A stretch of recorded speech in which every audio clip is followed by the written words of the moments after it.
traditional displays, and this is culture dating hundreds of years back. And just in front of the presidential dais, you can see the custodians of Otumfuo's weaponry, centuries-old musketry used by the king himself during war. And that is what we're seeing at the moment.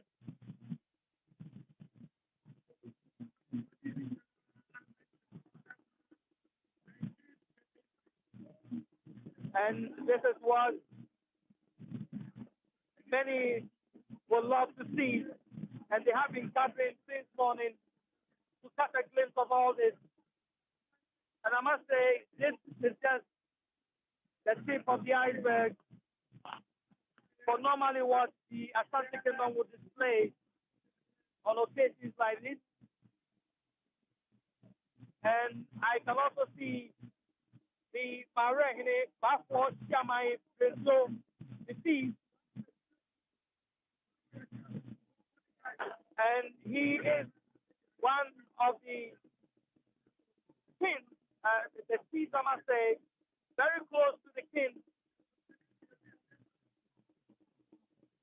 And in a war, he will fight side by side with the king.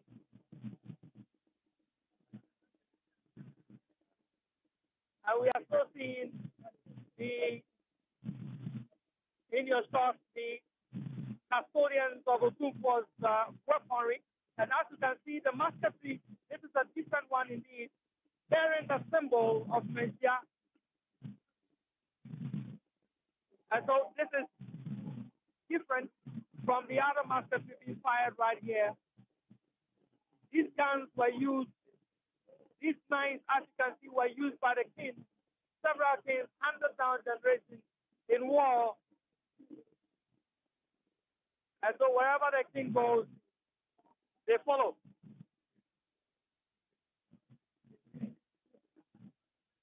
And let me try to get the voice of one of the custodians adorned with the weaponry of the Asante Kingdom. Nana, it's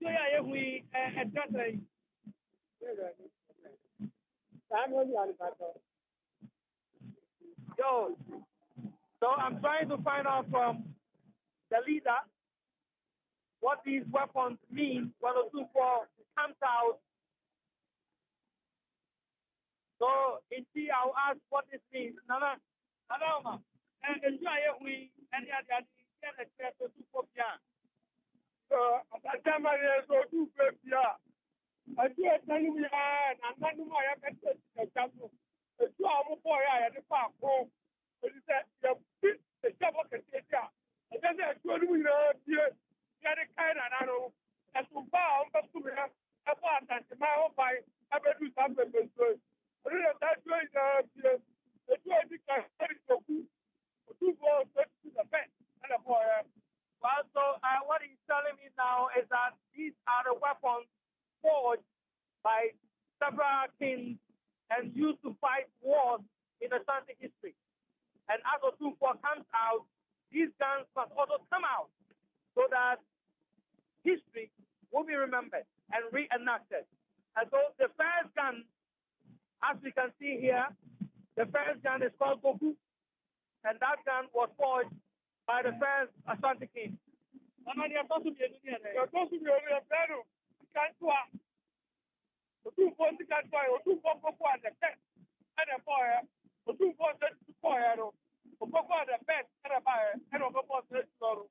the second gun you see is called Pikantua, and it was forged by Otumfuo Opogua first.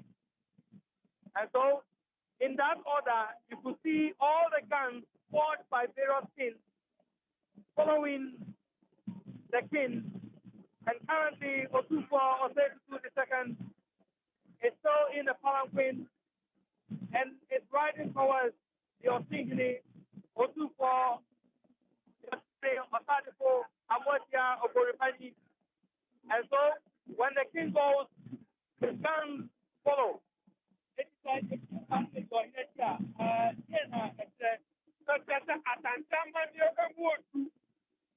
the cat anti-mine, I told her another before for anti-mine, but you are, it is at the India.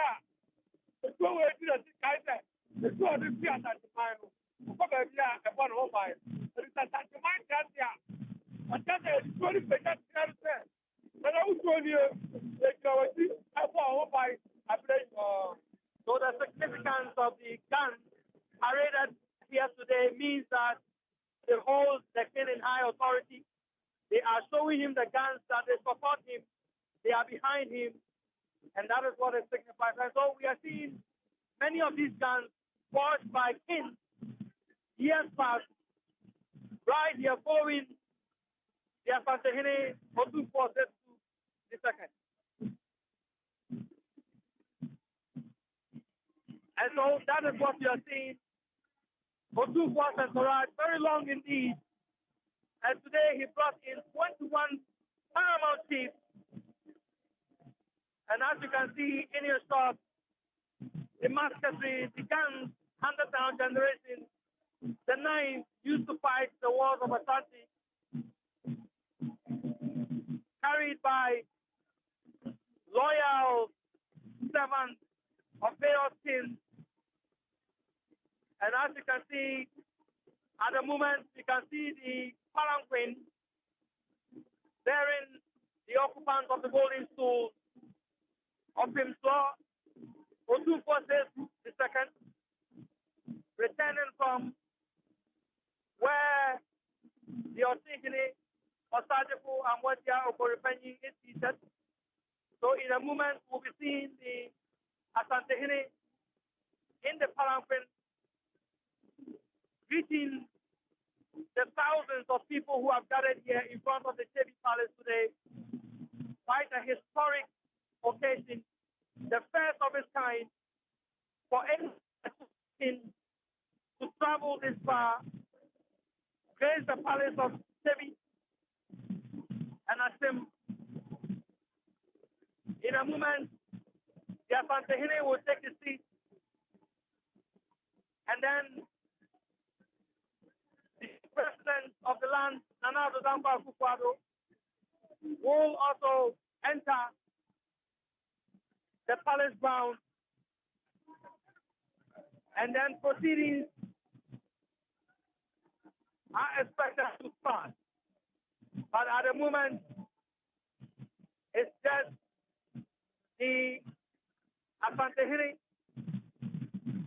in the palanquin with a big umbrellas dancing to the tune of Otumfuo. And these drums are only played for the king to dance. They are played at occasions like this. And you can hear the firing of musketry in the background as well, heralding the king who commands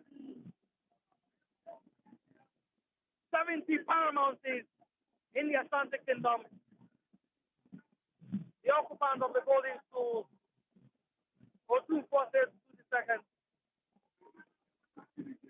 And you can see him resplendent in his traditional cloth, red and black, with all the Asante totems embroidered in it. And I must say that every cloth is sewn and hand-woven purposely by one of the chiefs responsible for that. Otumfuo dancing and gesticulating to those who have gathered here, waving to the crowd in pomp and pageantry. And to many, this is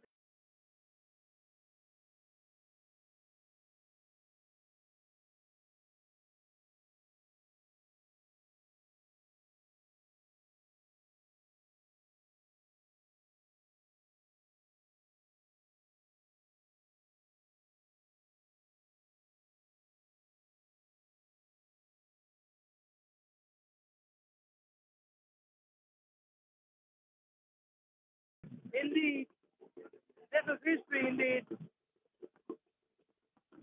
And many Achins and Ashantis who have gathered in their numbers will relish this for a long time to come. And I must say, the inner perimeter of the palace is inundated with thousands of people. And a bird's eye view will tell you the expectation, the anxiety, the excitement on the faces of people who are moving their two fingers, saying piao, nana piao, piao. And piao means congratulations. And that is what they are doing now in the crowd, pointing their two fingers to the occupants of the golden stool and saying piao, meaning congratulations. Only the occupants of the golden stool, Otumfuo, Okyehene, Otumfuo says to Abebio.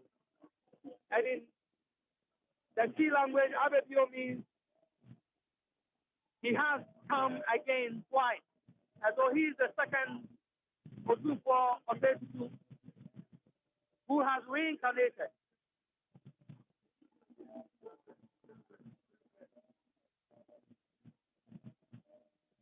And so at the moment, we can see in your shot the Okyehene seated. You can see in your shot the Okyehene seated. To the other end of the dais, and directly opposite his seat is where Otumfuo Tutu, the Asantehene, is also going to sit. And at the moment, he's almost there, and will be taking his seat in a moment. But you can see the Okyehene sitting magnificently on the top dais there, surrounded by his chief, clad in beautiful traditional clothes, adorned with gold.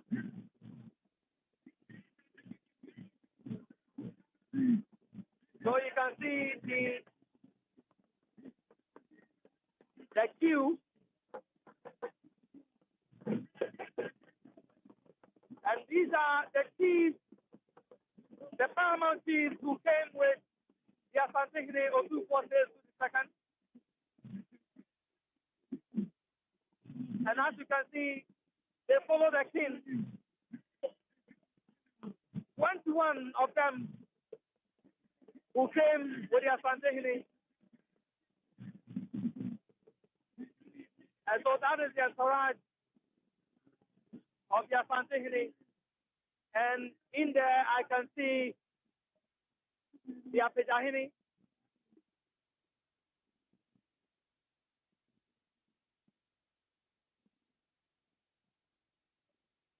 So in the shot now, I can see the Okyehene who is speaking to a journalist in your shot there.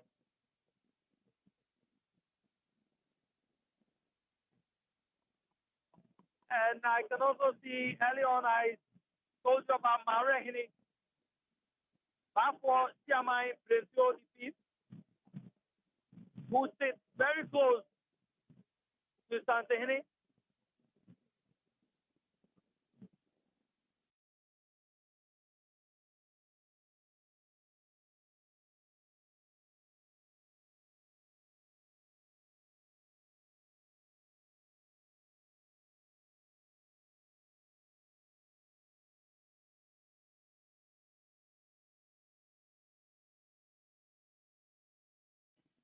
They are all moving at the moment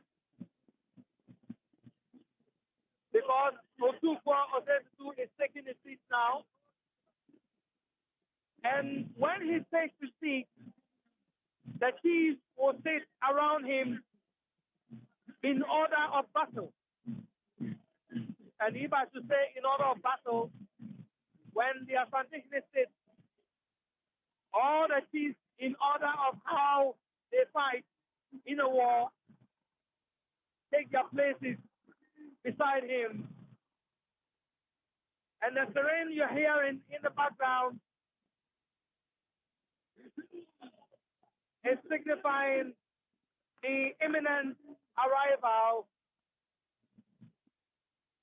of the President Nana Akufo-Addo. Now that Otumfuo has taken his seat, we are seeing the dispatch riders heralding the entry of the President of the Republic of Ghana, His Excellency Nana Akufo-Addo. He will make entry now to the palace grounds. And so first was the Okyehene, Osagyefo Amwadia Okorifenyi, who took his seat. And then came the Okyehene Otumfuo Osei II. And now we are seeing the dispatch riders heralding the entry of the number one gentleman of the land, His Excellency Nana Akufo-Addo. And you can see the number of police and military personnel trying to step up things and maintain law and order here at the City Palace. So if you're watching us on Joy News TV, this is the 75th anniversary of Nana Okorie-Atta, the late Okyehene, whose reign ended in 1943.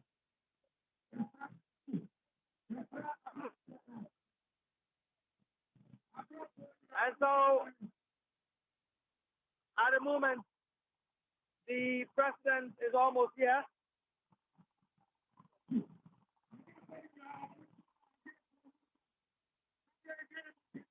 The president is almost here. And when he takes the seat, then definitely the beginning of activities will start. And we will witness some speeches from the Okyehene, from the Okyehene, and then from the president of the land.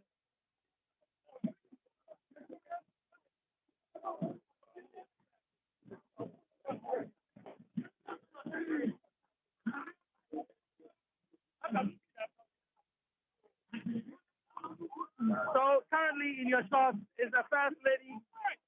You can see the First Lady who is beautifully dressed in Santa Claus. She and the husband, His Excellency Nana Akufo-Addo, clad in Santa Claus. Beautiful indeed, stepping out at the moment. And we're trying to have a better shot. But this is the First Lady, the President and the First Lady. Beautiful indeed. And you can see in your shot of Safumafo.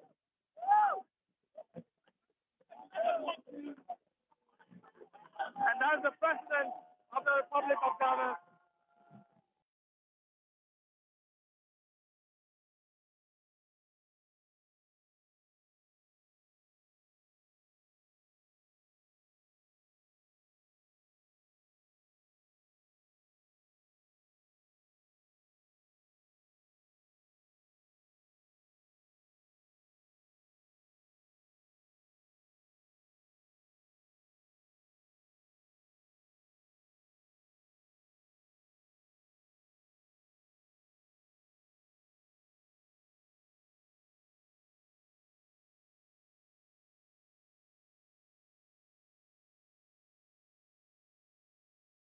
such a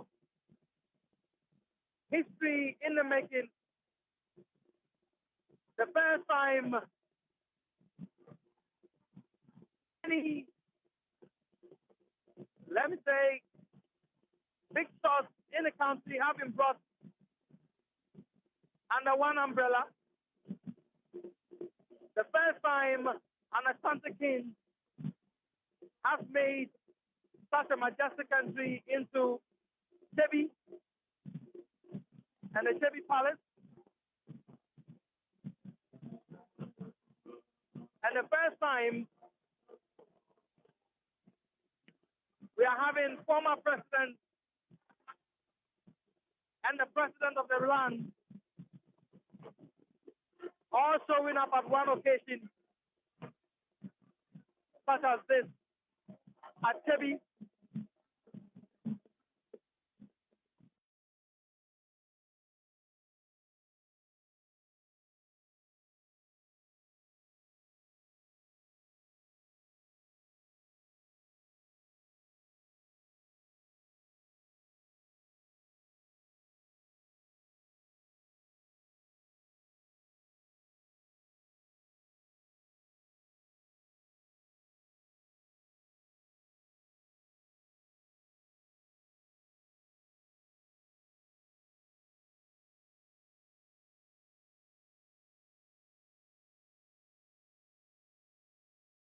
The president is flowing closely with the wife.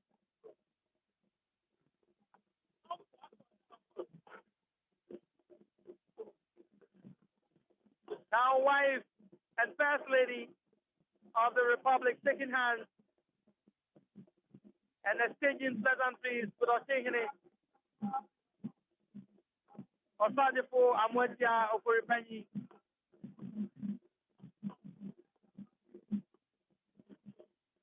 It's a great view to behold at the moment. Now, the president of the land will now embrace Osagyefo Amwadia Okoripanyi. In fact, Osagyefo got up momentarily from his seat and embraced the president, Nana Addo Dankwa Akufo-Addo, and welcomed him to the Chebi Palace. And now the president and his entourage will head towards the presidential dais for proceedings to begin. And quite a number of ministers who have gathered here today.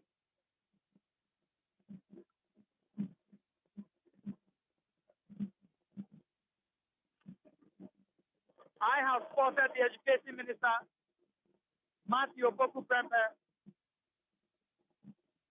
the man in charge of STC, Nana Komia, Speaker of Parliament, Professor Marco Kwe.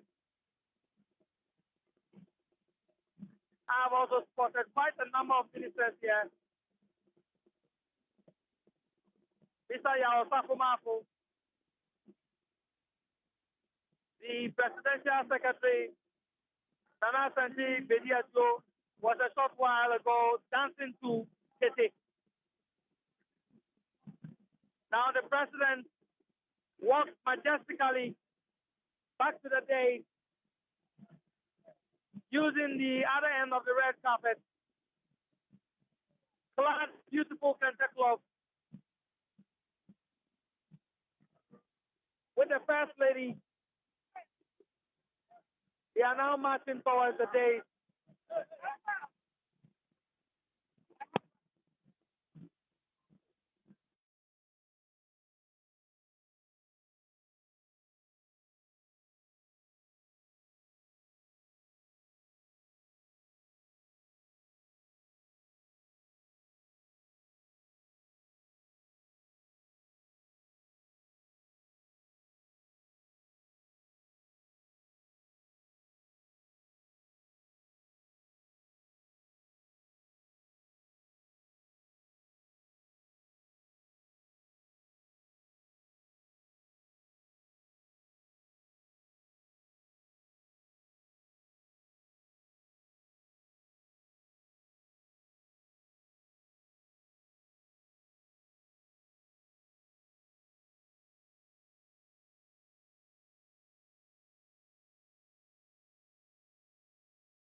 Okyehene akoma ninua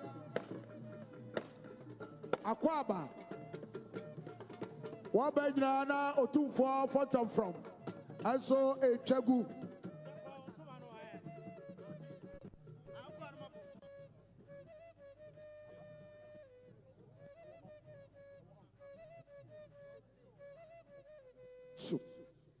Sabre Okyehene ebema ninua ekotokohene akwaba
And in fact, let me say that early on there was a display of traditional artifacts, traditional relics dating back centuries, gathered in the palace of ships. And the Okyehene was taken around to catch a glimpse by the Okyehene.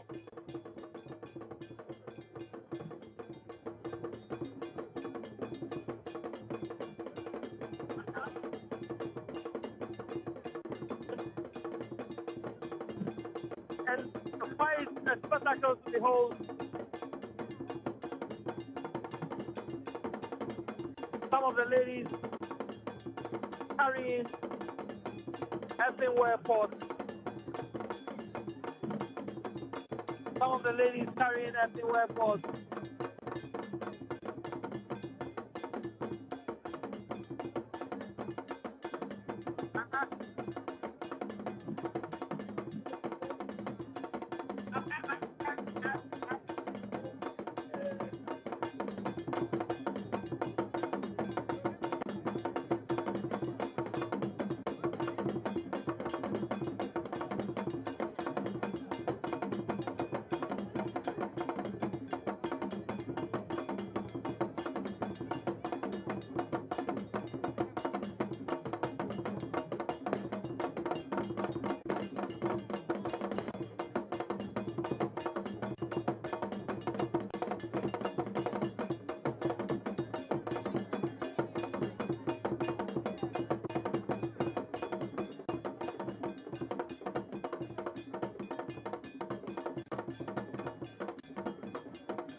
Thanks for staying here on the Joy News channel, and it's our coverage of this historic historic event. The Asantehene Otumfuo said to together with some of his chiefs, are visiting the Okyehene, and is on the commemoration of the 75th year of the passing of Nana Sir Oforiatta the 31st Okyehene. A lot has happened. The president is around. Former President Rawlings is also there.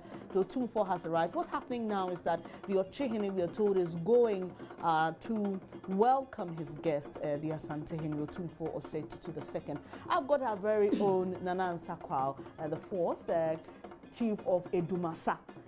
The Edumasa Republic, and it's good to have you here, Nana. It's great. It's great to be here to live to see this momentous occasion. I don't think people understand what's happening. It's serious. I was just going to say that we've heard from the historians, but for the traditional kingdom and the traditional setup, help us for those who may be ignorant of the true essence and importance or relevance of this particular event. This is like Russia and America, joining forces. Put it that way. Imagine Russia and America saying, look, we are no more, enemies, but we're joining forces. So with regard to like the Akan fraternity or the Akan culture, these are two big giants who are joining forces. They are rich in culture, rich in history, rich in resources, rich in education. So it's literally two powerhouses that are joining forces. And you know what, if they really join forces well, there will be a dangerous force to reckon. Yes. And help us also understand another thing. Usually when someone comes to visit you, they come to your home. But what we are seeing seems to be a reverse. Why is the Okyehene rather getting up to go and welcome the Asantehene? Well, it's customary that once you've invited somebody, you get up and then you go and normally, you see, the Okyehene would have sent his linguist and a couple of chiefs to go and do this ceremony. So for the Okyehene himself to get up, listen, even if the president goes to visit the Okyehene, he will send his linguist and a couple of high-profile chiefs, President Akwaba. So if he gets up himself to go and perform this ceremony, it tells you how much he values this union and whatever it is that's happening. So you don't take it lightly at all. Because normally he would have sent, he's got big divisional chiefs, please go and welcome our guest. And if he gets up to go and do that, tells you that he values the visitor that he's got. So for you, this is very symbolic. It's very, it's I've never seen before. Let me let you know that I'm from Chebi. My father is from Chebi. Indeed, my father was the Achempim for Osajifo Kuntunkrunku, who passed before Anamwetia came. And so we grew up in Chebi. And in all my life, and I was very close to the royal circles, I don't know if I ever once saw such a thing happen. They would have definitely sent, because within Okyehene's entourage, they are really high-profile people, very high-profile doctors, who are respectable enough to perform this ceremony on his behalf. But here we are, he's getting up himself to go and do that. It's really, really phenomenal, and you have to pardon me. It's really, really, really significant, honestly. And I'm pleased, though. I'm pleasantly surprised and happy and mixed with emotions, and everybody's saying, why aren't you there? Why aren't you there? Maybe I have to stay I was just going to ask you that. But it's good you mentioned that you grew up in Chebi. Yes. And for you, what impact will this event have, or is it likely to have, between the two different nations, that's the Asante and the Achom, in terms of development? You see, I can see, I don't know, maybe me and my diabolical mind, but I can see, a letter being issued to whoever is president any time in history saying that the Asantehene and the Okyehene are saying they are not happy with the educational system, change it. And whoever is in power will sit up and change the system, because they can cause you a defeat or cause you to stay there. I mean, it's a union that shouldn't be taken lightly at all. And I think culturally, because we all derive our confidence from our culture. We all derive our confidence from our culture. So when you put these two together, I think it's a great, great benefit for this nation, because I think Ghana is the only country who think we can, forgo our history but still get to a destination. It's almost impossible.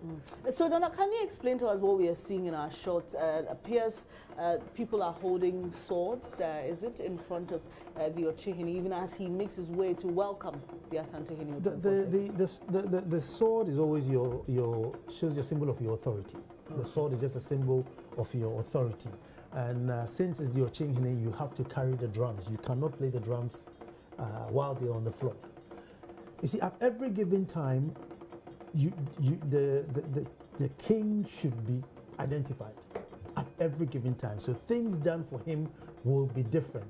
So if anybody at all was going to dance, the drums will be on the floor and they will beat it for you. If Okyehene or the Asantehene was going to dance, you carry the drums and play the drums. You see, one thing about chieftaincy is the people, you are literally the spiritual and the custodian of everything they have, and they vested it in you. Now, from our side, like looking on the screen like this, it looks all high and mighty, but there's so many checks and balances in there. So it's not arbitrary at all. It's not arbitrary. You can't just decide that I'm doing this, I'm doing. Everything is done in, a well-coordinated empire with your elders and everybody.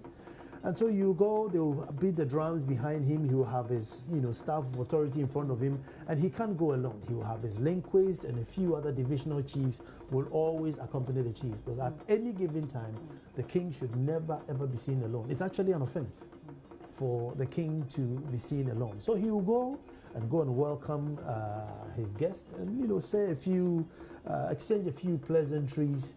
And I'm sure Okyehene, is loving the occasion, because these are the things that elevate the stew. Because every stew from day one is literally just a stew. The personalities that sit on the stew and the events and the activities, their wars, their conquest is what makes the stew great. And so if for so many years the Ashantis and Achims haven't been together, and these two great kings have done this, they have added a lot of value to the stew, which is good, which is what you have to do as a king. Once you inherit, an office or a stew, you have to add to it. And I'm thinking they are adding so much to whatever it is that, they inherited. And kudos to them. Okay, I've observed that he's had to stop a couple of times. Is that normal? Since, we have been told that, you just mentioned, it should be well coordinated, everything should be planned. Could there be one or two reasons why a chief, while making a procession or while going to meet somebody, may have to be stopped, or like somebody was dressing him, trying to put his, I don't know what you call that, but it looks like a jewelry, that dresses jewelry well and all. Well, the king is never in a hurry. Nice. The king can never ever be in a hurry, and you can never push him. So at every given time, not him, but his aides would stop him and say, look, let's dress you properly before you carry on. And it's part of the fanfare.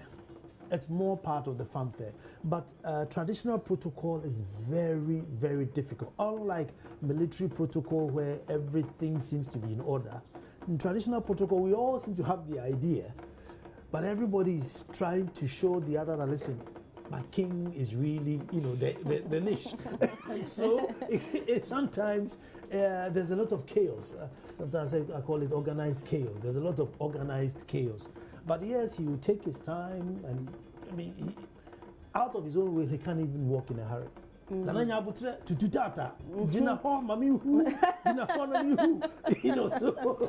even if he wanted to do it in a hurry, even his courts say, no.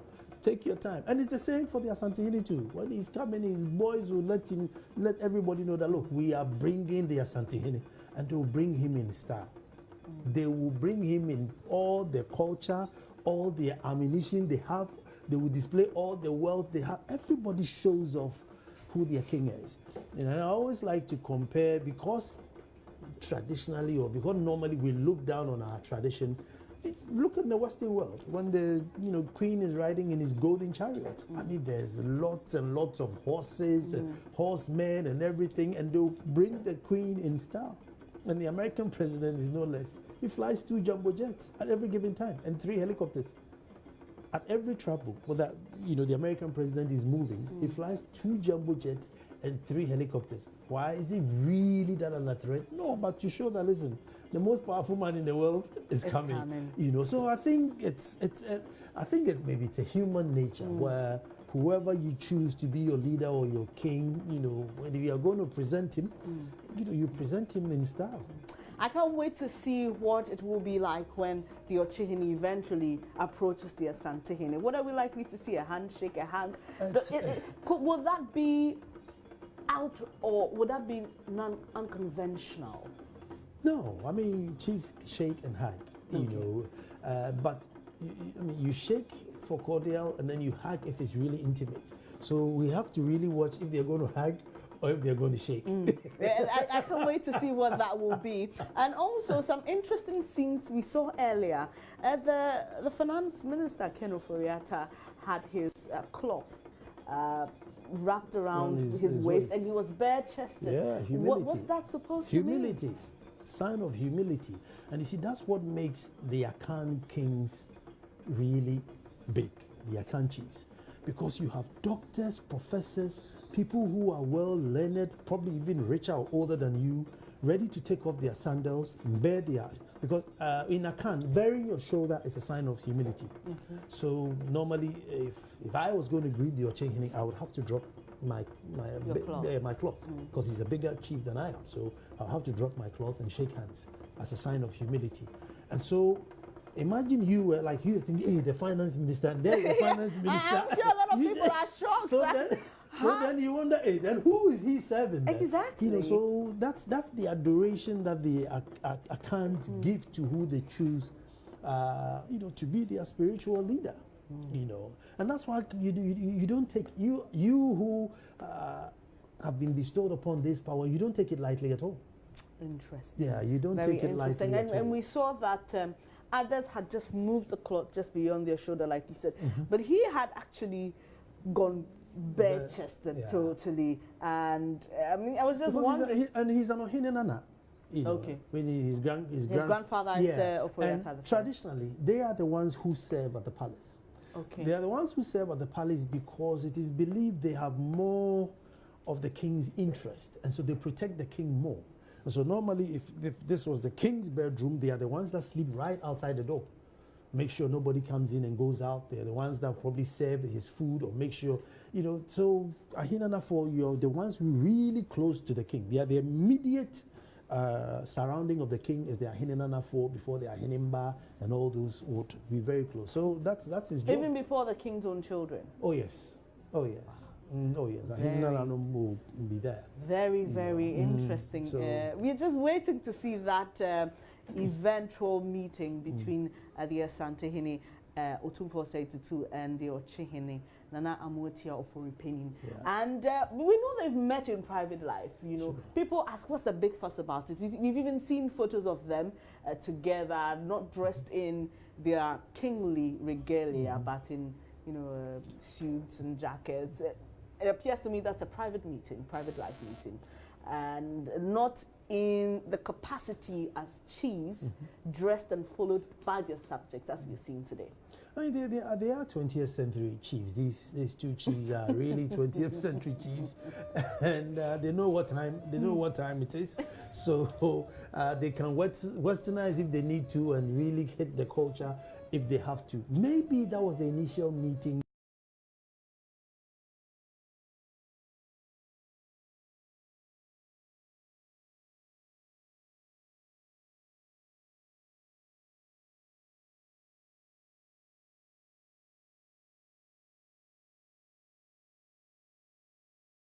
Regardless of when the issue happened.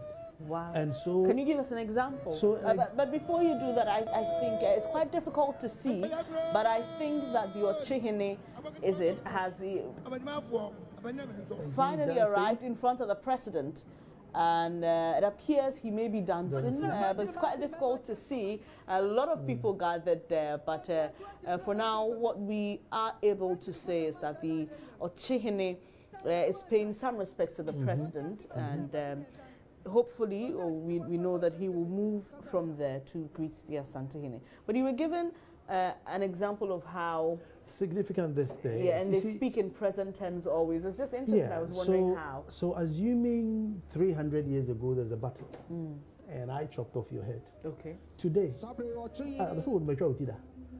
if it happened this morning. Okay. Okay. You know, and that's Okay. what I'm trying to do. You know, I cut his head. You know, so, they speak in present terms, and so I always say it has the bad side and the good side. The good side is that so you don't repeat your mistakes. You know, and then the bad side is that you don't let go of pain. Okay. Because you're always reminded as if it happened today. You know, so there are chimps who say, and I say, to me, there are something that says, yes, you know, and as if it happened only last week. But this is, 300 years ago. And so it makes it so difficult for, if there's a rivalry between towns, for them to patch. Because they're constantly reminding themselves that, and that's why maybe the history is never forgotten. That's why the good side is that so they don't repeat it. Because you never forget it to repeat it. Whatever incidents that happened, you don't forget it to repeat it. But then it makes it difficult to let go as well, which I think maybe we need to really find out how, if we can communicate in the past a little bit. Because, there are some palaces, and in the olden days, the trophy and what was somebody's skull.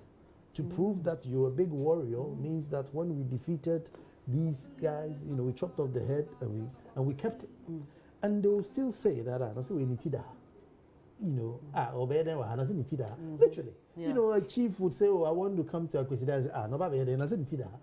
As if like you are still a ghost. Yeah. And I think that's where maybe we should. So this is big for both of them. Very, very significant. Yes. Okay, now you grew up in Chebi, and we've heard, like I always say, from the historians and the academics on what the history really is between the seeming or perceived rivalry.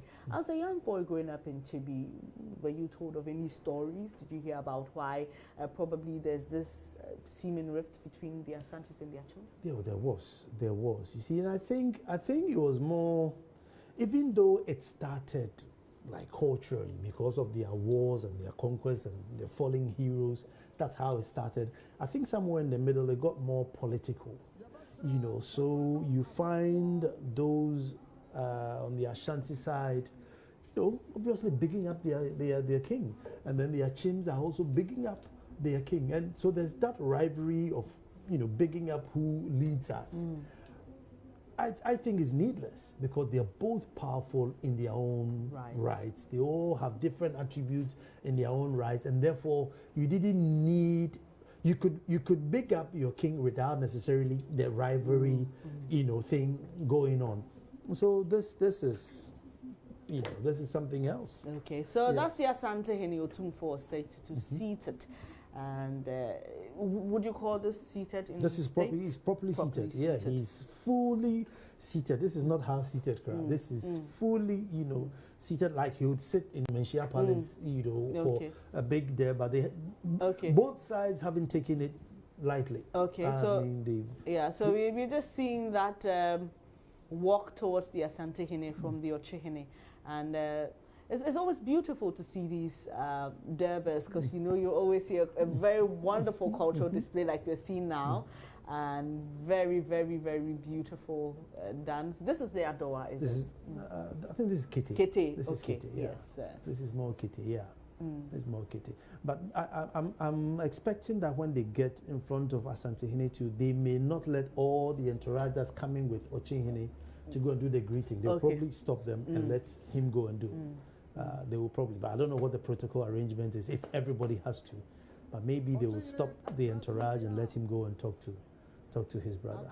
But we want to find out if it's a handshake or if it's a hug. Because as you said, it would be different meanings to whatever we see. I mean, the handshake is mutual respect. Hug is intimate.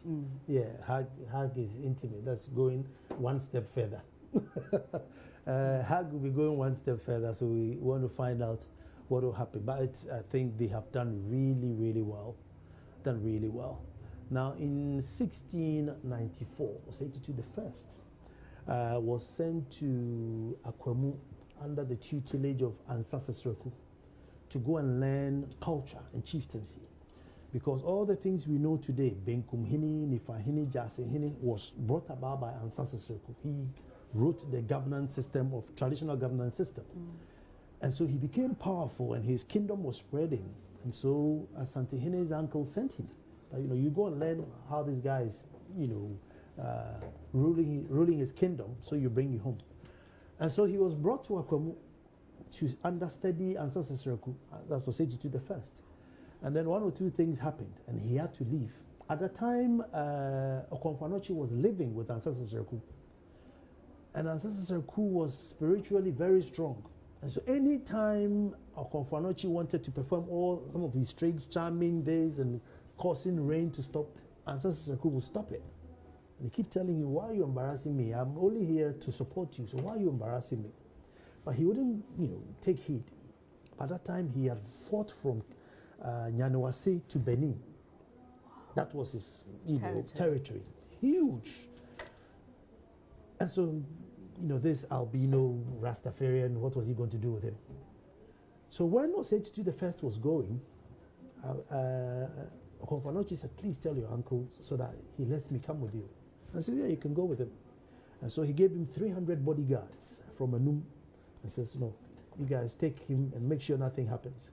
So when they got to Kumasi, Okomfo told Osei Tutu that, listen, everything that I told Ansasesereku that he was not heeding to, listen to me and I'll make you a great chief. So number one, all your sub and divisional chiefs, make them paramount chiefs so they come and serve you, so that you'll be a king being served by paramount chiefs. Ansasesereku said no, he wasn't going to do that because they would distill him. And he said no, they won't, they still serve you. He says that you go higher. And he said no, but Osei Tutu did that. So when he went, he called all his chiefs, made them paramount chiefs. He called them, put them all together and said, listen, we have to come together as one people. Asa means war. Asanti for like people of war, or people who have been brought together because of war. And so he listened to everything that Okomfo was telling him, that this is your governance style. And so that's how come, he's come with, 21 paramount chiefs. That's huge. That's big by any standards in this world. It's very big for a chief to come with paramount chiefs. And so that's some, history about Osei Tutu the first, who unfortunately, fell in war. It gives a bigger picture of how even the Asantes ended up becoming a very great kingdom. Yes. So he made all his divisional chiefs paramount chiefs. And so as a paramount chief, you can now create small offices under you. And all these offices come under the Asantehene. So it makes the Asante system completely different. But this is a historic day, and I'm sure that by the end of the day, history would have been rewritten. Definitely. And for many people who may not be too abreast with tradition, and we've read a few comments, some think, I'm living in an urban area. I mean, what has this got to do with me, really? This is who you are. You see, whether you live in an urban area, you live in space, this is what identifies you. This is why you're not Chinese. This is why you're not Australian. This is why you are not, an Indian. This is why you are, if you're an Akan, this is what makes you an Akan. So these are the people who are holding the customs to give you an identity. And if you have time to follow it, you will get confidence as well. Okay, so we can see some linguists holding the stuff, I'm sure, of the different clans or different kingdoms. And right now what's being said is prayers, right? Because I can see, I think some libation pouring is going on there. We can just cross over now and have a feel of what's happening on the ground.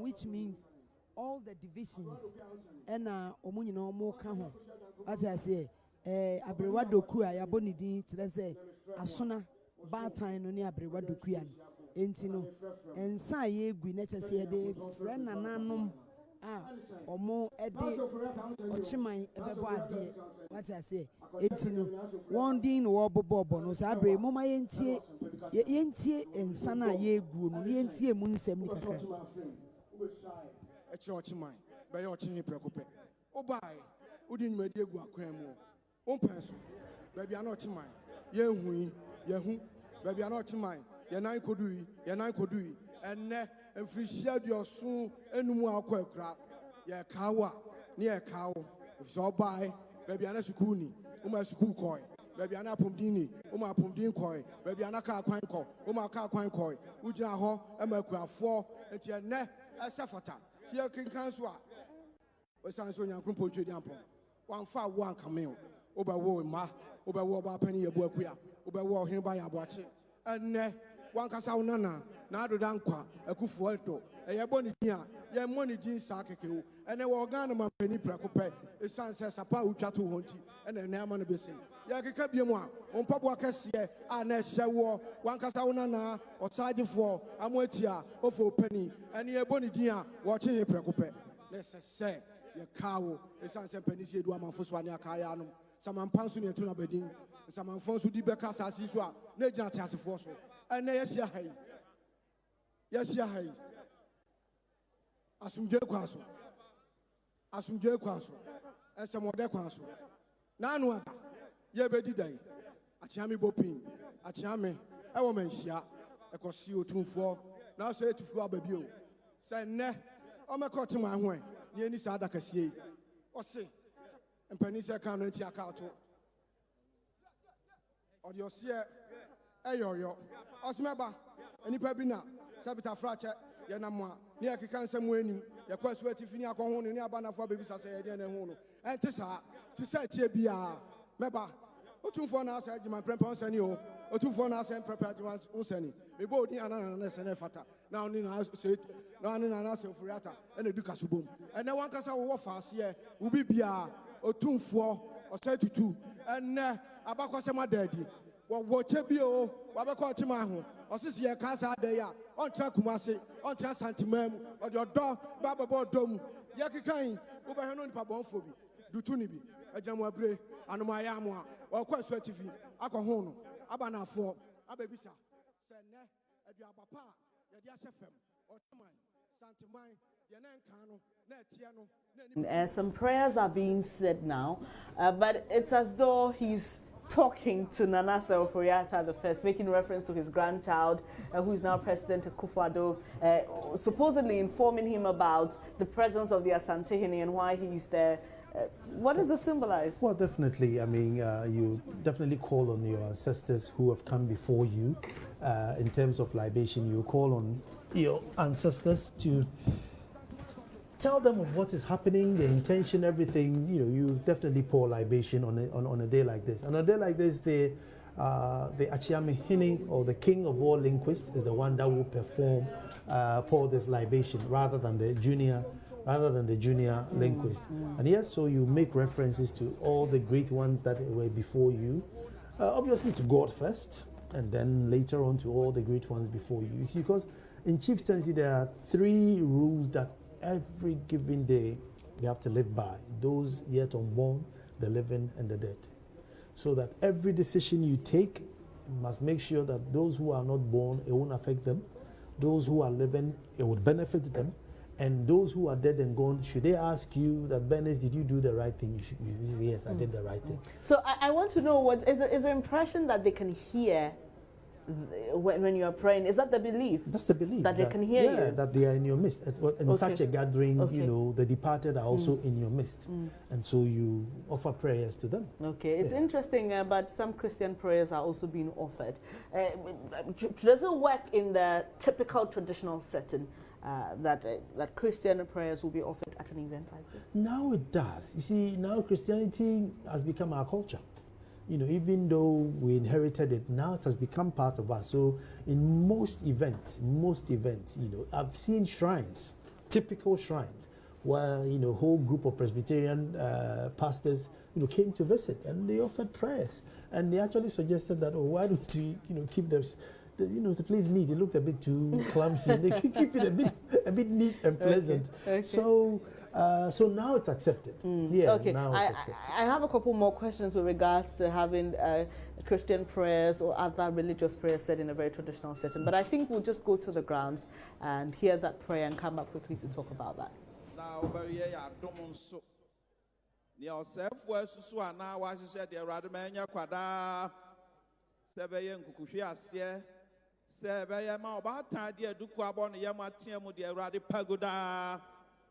Na iwe bibia na yesa akwa sani awje ye bai no agye tata de akọ yesrema Ghana man pani ene na boafo nkwa so se rado ba ma humu ni nimde na de ya o kai ono ankasa na na de hyenkronkron ofurata odikan akwantu a otuko na nanom hoi na yesre se wa rade na nso ebema ne humu Sans wa fe juma so na ato ne ho so Ghana man nyina da ne so radim pa chow se obakoda ma ne nam home ma ne nsusu pa erade wa susu na da ye ma ohunu ne ese se oye na ne nyina mu no ye de aseda ne nkamfo ama ahemfo efre chirichiri benche ye be nyina de won show nsa won achi a won agya won aba de show nsa wa rade hwe so na ma san kwa ne awo ja wo ho nyina wa akoto so wa asumbe mu yenso aka se yedawase wansna po bia wo nye frechere wontan grade bo abeto animu a yemuemu na onim ne ahyem yenka ye kora no wate yemisa ye no wayo eno ntini aye ka ne se yedawase ensada wa ye bi da na obesa ye biem na nanom nkwaso omanfo nkwaso ye nyina ye ba ye nso nkwaso erade enim se wafi adwuma pase wode bekwa wie ya asomdwe mu ne nso ye de aseda ne nkamfo ama we ni bebre no a yantimi amodin kra na ye ka se ye da so ase papa ne ye ka biem se hyew ho na onyam wo Yesu Kristo din mo na ye bom paye amen. What dear? Yeah. And also a dear to yeah. But Usha a Christopher dear the Fombreo. So some Christian prayers being offered at that Durbar to commemorate the 75th anniversary of the passing of Nanase Oforiata I, the 31st Okyehene of the Achims. And we've just been talking about some of the significant actions that we've seen at that particular ground, and also talk about the purpose and the relevance of the visit of the Asantehene at this particular event. And I've got Nana Sakwa the fourth, Chief of Edumasa, here with me. It's been an amazing conversation so far. I'm learning a lot. I hope you are too. But Nana, talking about different prayers being said at events like this, and many people would want to ask, why would you want to blend tradition and another religion that does not feature so prominently in our personal history as a people? I guess it's like wearing a suit. It's now it's now a universal attire rather than a Western attire. The suit has now become a universal attire. So if you're a chief on certain occasions and you wear a suit, your people are not upset. But I'm sure if you wore like an Indian sari or if you wore like a Scottish kilt, they would say, hold on, Nana, what's happening? But the suit has now become so universal acceptable. And so is Christianity. I think it's so widespread. It's been with us for so long, you know. They created our schools, our hospitals. So now it's become part and parcel of us. And every major event, you would have, Christian prayers being said. And most chiefs are not born again anyway. Yeah, most chiefs are not born again anyway. I mean, you saw the Okyehene stand up for the prayers. Most chiefs will just sit and just be praying. You are a chief. Will the very entrenched traditional people be comfortable with that? I mean, oh yes. It's a matter of choice. Because I mean, like, I don't know who my paramount chiefs always stand for prayers, and sometimes we get, and anytime like. Next him, he stands up, and when he stands, you can't sit. So everybody has to stand. So we sit in the back and mode. Interesting. Okay, let's just cross over to the grounds now and the pick senior up minister, what's happening there. majority leader, ministers of state, members of parliament, MMDCs, Nananum, media, members of the diplomatic corps, ladies and gentlemen. Looking out across here today at Aseo, I see Ghana is represented in many ways. I see Nananum, I see Nananum and their queen mothers. I stand in reverence again today to perform this traditional duty of welcoming you to Chebi. From across Ghana, you have come to Chebi, our small ancient capital, which has been founded in 1700. And Your Excellencies, on behalf of Osajifo Amwetia Oforipeni and all Ochimai represented here today in glorious form, I welcome you. You are welcome to this occasion. It is an occasion of immense love. Today, Otumfuo is here, and we will not have long speeches, but rather we will enjoy the tradition and everything that actually counts with it. You are all welcome. Thank you very much.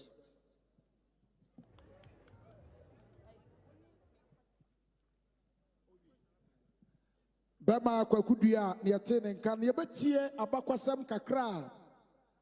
Efa Sir Ofori Ata the first. Okyehene ehon the modern boy Samampa Yaturubedi Tiatunsa.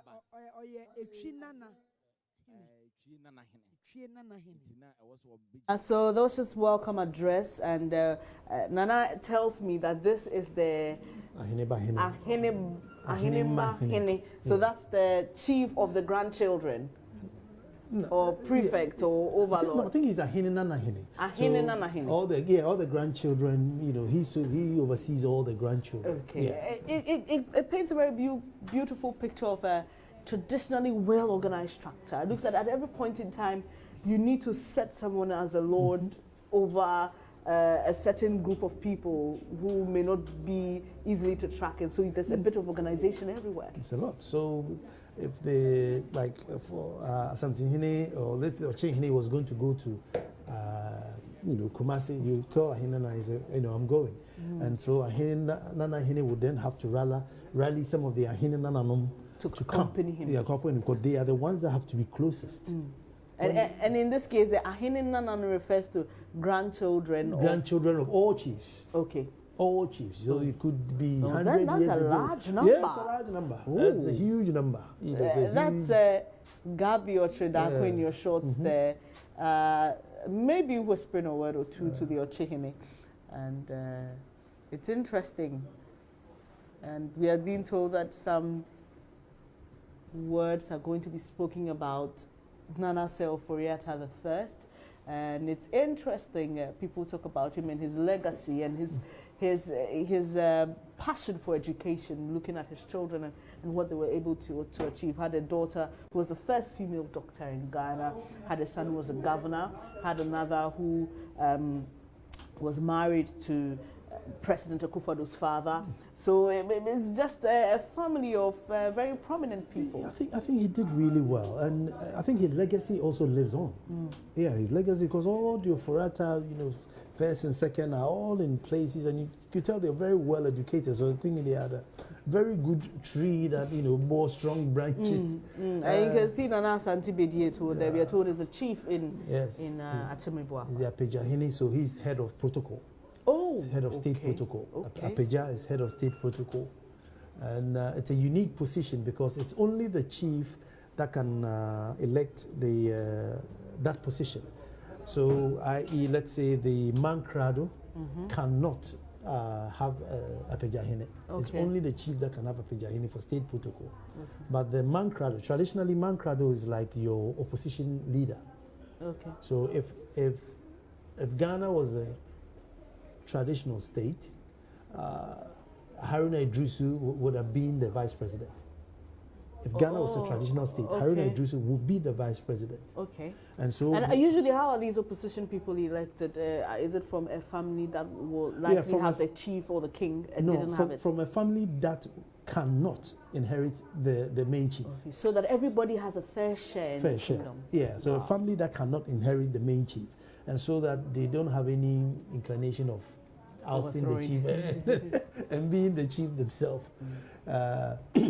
And whatever minister that the chief elects, i.e. Sana, who is a finance minister, Ankobia, who is security head, Jasi, who is for state assets, the opposition leader can also have a shadow government, but he cannot have an Okyehene. He can't have an Okyehene.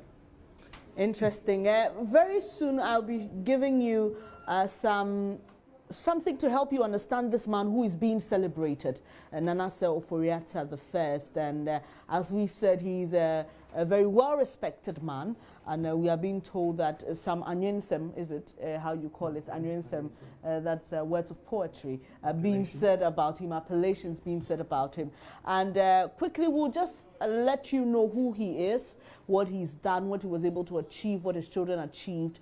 And then I'll be leaving, but Nana Sakwa will stay, and Nana, you're not leaving anytime soon. And Gifty and Rapia will be taking over. It's been an interesting conversation since morning as we even celebrate Nana Oforiatta the First. Quickly, if I can bring you that graphic to help you understand who he is, what he stood for, and why he's being celebrated today on the 75th anniversary of his passing.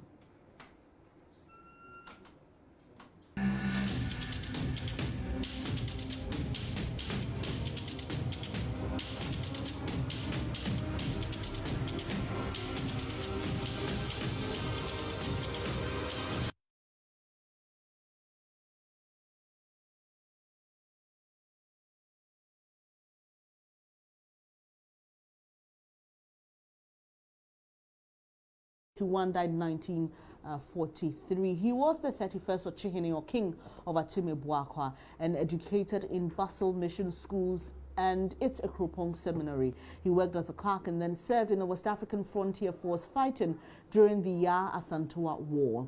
He was elected Omanhene of Achime-Boakwa in 1912, became the second African member of the Legislative Council in 1916 to represent the Gold Coast. In 1927, Nana Oforiatta was knighted or honored to be the Knight of the British Empire. His approach to politics was a mix of educational modernism and aristocratic nepotism that gave as much importance to merit as it did to blood. And he was the brother of Dr. J.B. Dankwa and the father of Aaron Oforiatta, the fourth Speaker of the Parliament of Ghana, Minister of Communications and Minister of Local Government, father of Adeline Akufo-Addo, First Lady under the Second Republic, that's President Akufo-Addo's mother, William Oforiatta, Minister of Foreign Affairs, Dr. Akwesi Amoakwata, also his son, Governor of the Bank of Ghana, Finance Minister under the First Republic, Dr. Jones Oforiatta, Deputy Minister of Finance, Susan Oforiatta, first female doctor in Ghana, also grandfather of President Akufo-Addo, the Finance Minister now, Ken Oforiatta, and the Okyehene, Amwati Oforiatta. Very, very great legacy he left there. But that'll be all from me. Bernice Abubedu, Gifty and Opia takes over from now.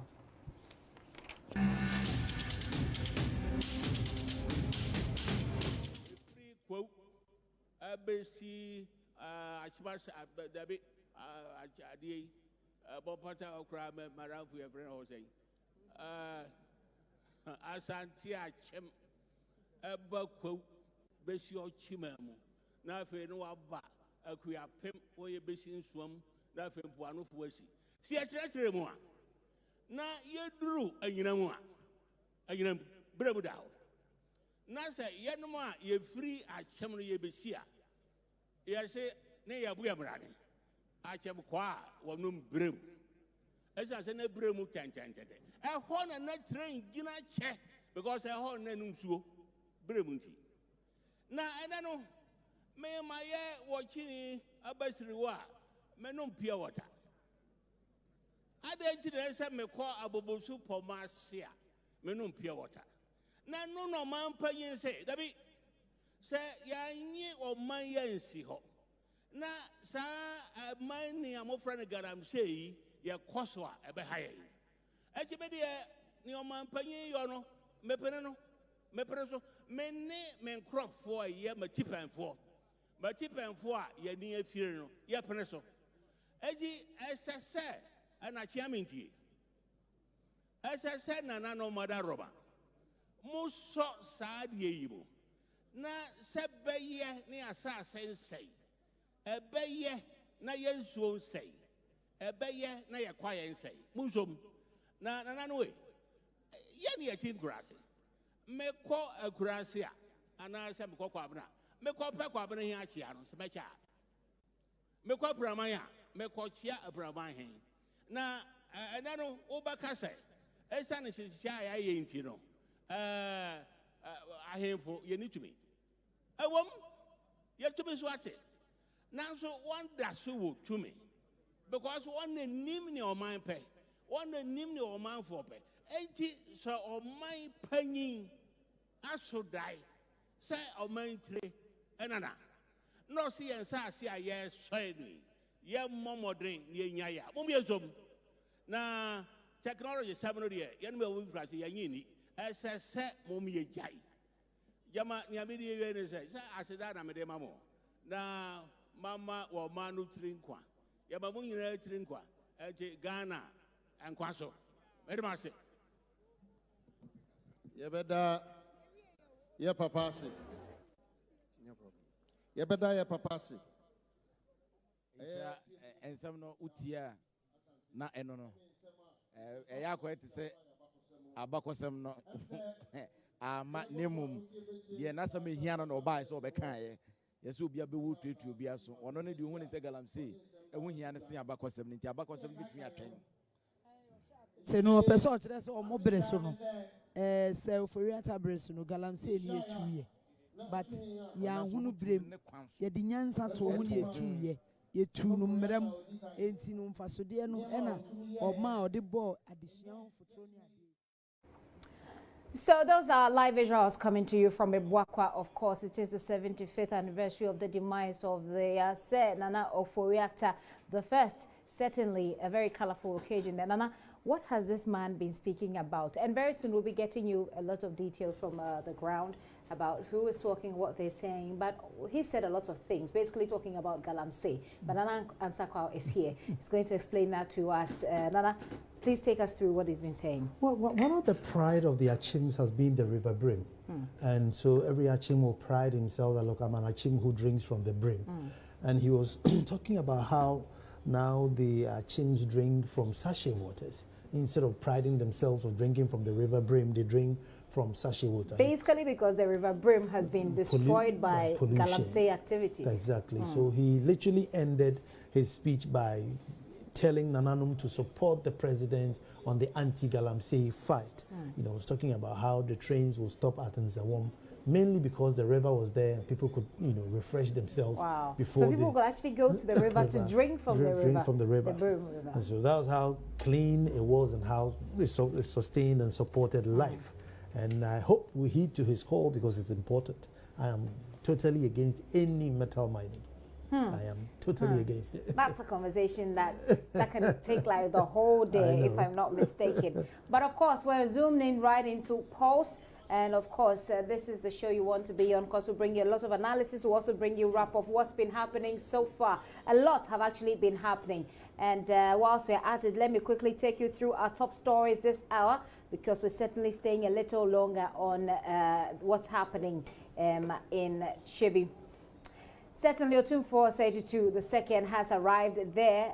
He is joining thousands, including former presidents and ministers of state, to commemorate the 75th anniversary of the demise of the 31st chief of the Ebuakwa state, Nana Osei Oforiata. The ceremony, as you know, is underway, and we are live on the ground. We'll be getting in touch with our reporters and our correspondents on the ground to bring you a lot more details.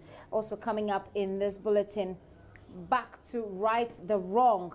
That's former President John Mahama announcing his intent to contest for the flag bearer slot of the NDC for election 2020. We'll hear from the former president on what went into the decision, as we tell you how his supporters clashed with security officials today at the party headquarters.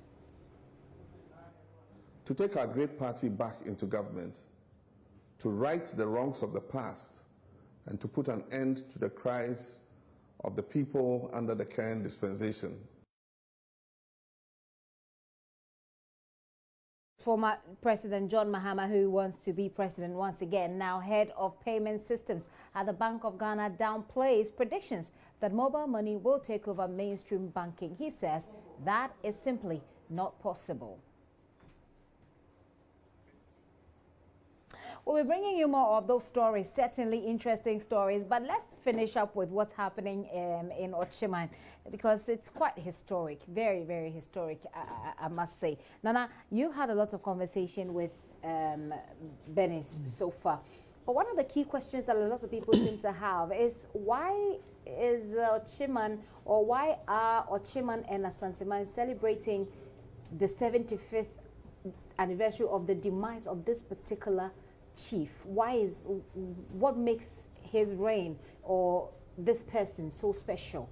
Well, Sir Furiata the First, you know, as far as traditional rulers are concerned, was a different caliber.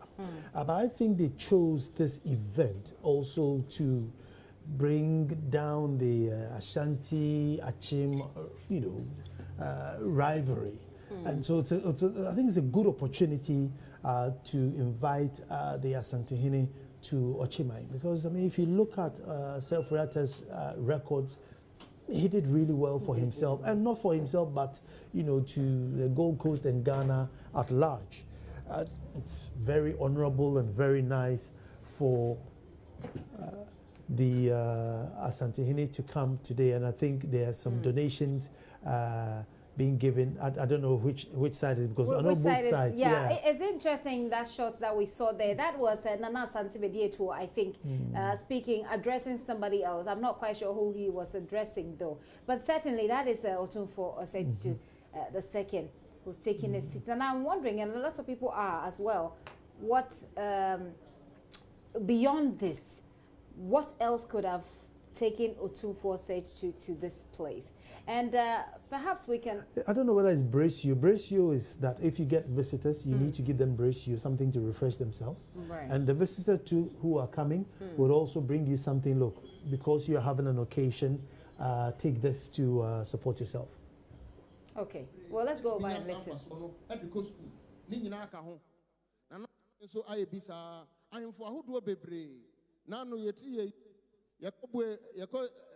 President called launching Omano. Nane Gabehin, ano audit training wo. Okay, Nabakosem, Numa or ya Jabin. A so piasso, a manitra, a bofra, bebre, ahimful, bebre, a yenemepi. Intine, Yeshaya, Nesron Kono, and Yasebi, Ebianca, Chimfonqua, Yenina, a Pensudia, and a on Faso. Mika say the director of culture affairs. Why are you ready? Sir, or they in some Baba Betuja. Into your befra penny, Brian, and do so. So as Nana Saka was explaining, that could be what they call the ratio, which is what it sounds pretty literally means that wabre you're tired, so we're giving you water. So that's basically what they seem to be doing there, some sort of donation going on there. And let's wrap up this particular conversation. But we'll be going back when the speeches begin, so we hear what they're saying. But Anna, let's wrap up what we've been talking about so far. Beautiful display of tradition there. But then the significance, what is it that we should, all of us, take away from this? This is Russia and America coming together. Oh my goodness! This is how significant. That's interesting. This is literally Russia and United States coming together, joining forces, joining their armies. So that's a power to be reckoned. That's a real powerhouse to reckon in terms of culture, in terms of resources, in terms of influence. And so, I mean, if they channel it well, they could bring so much development within their territories. Right, yes. Right. So much development. Certainly what any person who lives in any community will look forward to. Development and peaceful coexistence, which is one of the things that we've heard they will be doing, what this meeting is supposed to birth. So hopefully that will. And I'm wondering, as a chief, within your circles, are they significant political undertones that sometimes derail maybe any particular course of action. I'm speaking because of what we saw recently about these political undertones, about what Gabi Osario-Chedako was supposedly or purportedly said, and how it went on and on and on. I mean, how bad is political influence in chieftaincy? It does happen. Politicians would always, go and utter one word. Tribe A people would come and take over tribe B people, or, tribe C people don't respect tribe Z people. Say anything to basically get votes. And then, it starts, brewing these things. But I also want to urge, there are so many traditional areas who are not talking because of some historical thing.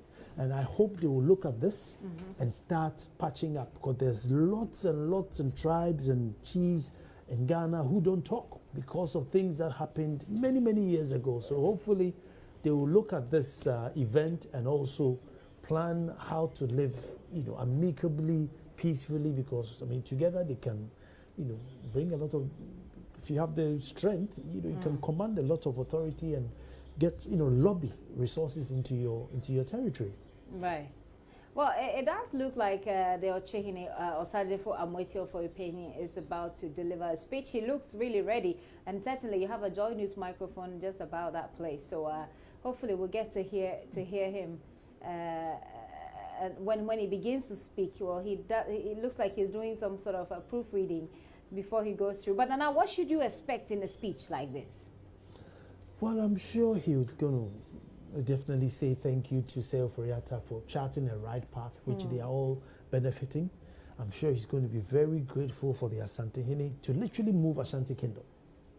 Will he say that in a speech? I mean, will he? I expect him to say that. You expect him to say that? Yeah, because the Asantehene didn't come, lightly. He came with his It must have taken a lot. The movement must have gone through a lot of consideration. Yes, right. Yes. He's moved literally his office or his powers to come and sit there. So you definitely have to appreciate that. But what I want to know, or what I want to hear in the speech is like, going forward, what do we expect? I want to hear something in the speech like, going forward, what do we expect? Because you see, these two chiefs, if they issue a letter with both names to any parliament or any Flagstaff house, regardless of who is there, and say, listen, we don't want this tax, remove it. Or listen, we don't want this educational plan, change it. It will be very difficult for whoever is there to say no. To say no. I only need to. So basically, you're referring to the sort of influence. The sort of influence that these two people could wield and what they could use that influence for. And they should use it positively, because chiefs, sometimes I get frustrated. They keep quiet for too long. When something bad is going on, they seem to be in the background. But they are in the country, and I expect chiefs, to be able to speak. To come up with. Speaking of which, Nana, we've seen the role of government officials, state officials. We've seen how state officials are actually in the lineage. They're in this family. We've seen the finance minister. I mean, that's the guy who controls the cash, the nation's cash. We've seen him. He's a family member. We've also seen Nana Santibediye, executive secretary to the president, who we understand is a chief, by the way. So it's speaking of influence and who can influence who and how that influence can be used. It looks like if these two, chiefs, if you like, kings, will put themselves together, that there certainly will be some sort of good influence. But how sure are we, Nana? That's it. It's been my hope from morning. Nana, I have to interrupt you, even though you are Nana. Another Nana is speaking. Let's go. And that's something Otumfuo said to. First Lady, Mrs. Rebecca Akufo-Addo. His Excellency's former President Jerry Rawlings and his remarkable wife, Nana Kunedu. Her Excellency Hajaramatu Mahama, former second lady of the Republic. Speaker of Parliament, Honorable Aaron Michael Okyehene, Chief of Staff at the Office of the President, Ministers and Deputy Ministers of State, Members of Parliament, Senior Minister, traditional rulers, members of the Diplomatic Corps, invited guests, members of the media, fellow Ghanaians, ladies and gentlemen. And that day, Kronkron ngomano chere se ayeda onyame ene de aman nunti yeni ahurusie ne yanyi yani ewo mu menua Otumfuo asante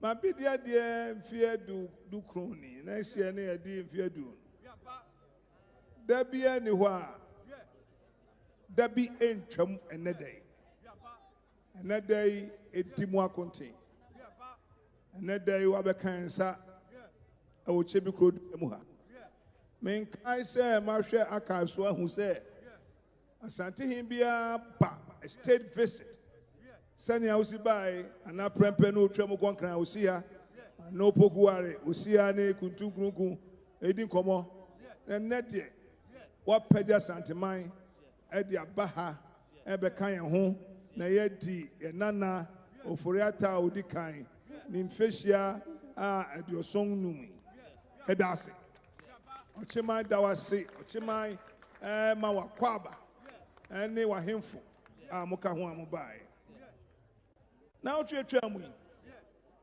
eno mampanyi anado yenye papa JH Mensa na yas eno de o kan brofo e de say o kan twin to me kan brofo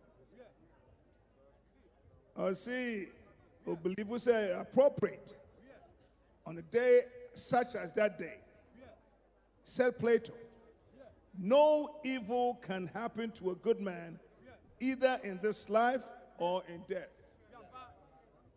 No evil can happen to a good man either in this life or in death.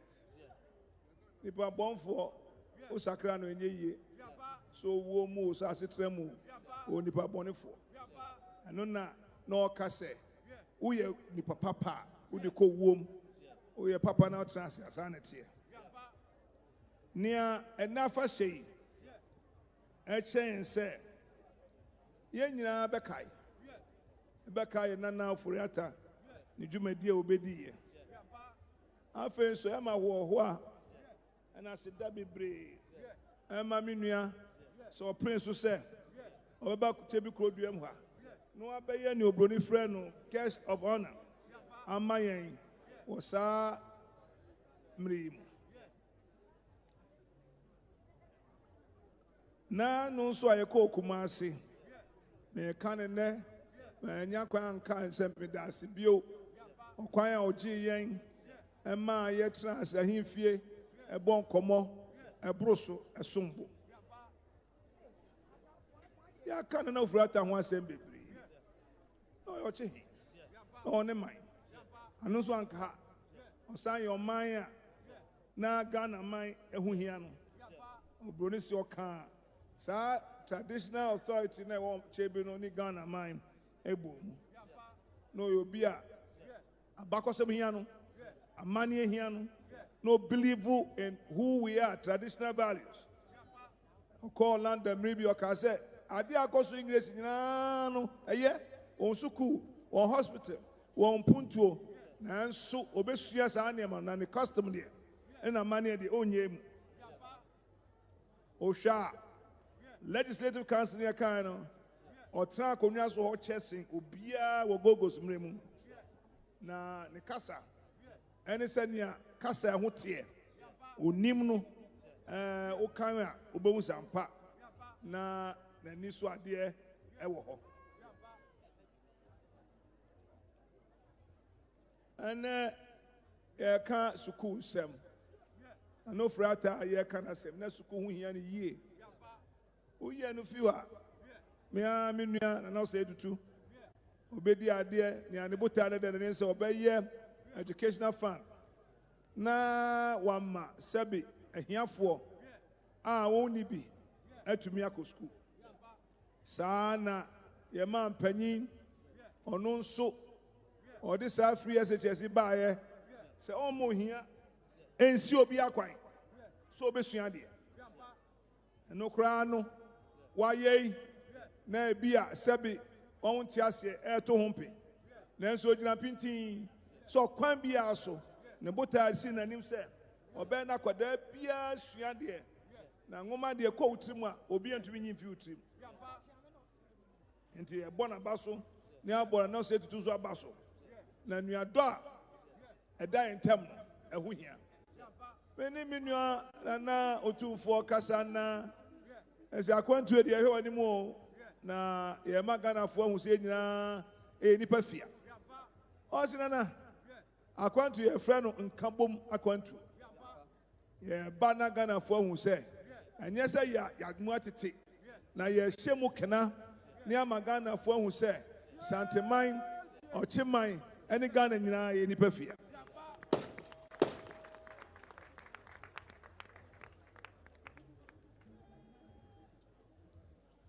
anado free SHS here kan atra kwachire ama ye nuanu oseli okra won epese won sua no ye bi enti ebe kwachire anofra ata ni nua ba ko a waji din Ghana ha ye kwa me twitwe JB Dankwa ono na ye frɛ no odehia owo Okyeman mu ha ne Ghana mamu a oje Ghana edin no ebaaye Osei obi a wo Ghana ha bia ho onfaso obi a yo dehye e wo man mu enti ye nyina ye mubu ye ho sa ne ye mfa nto ye ho na ye duma Ghana enko nanim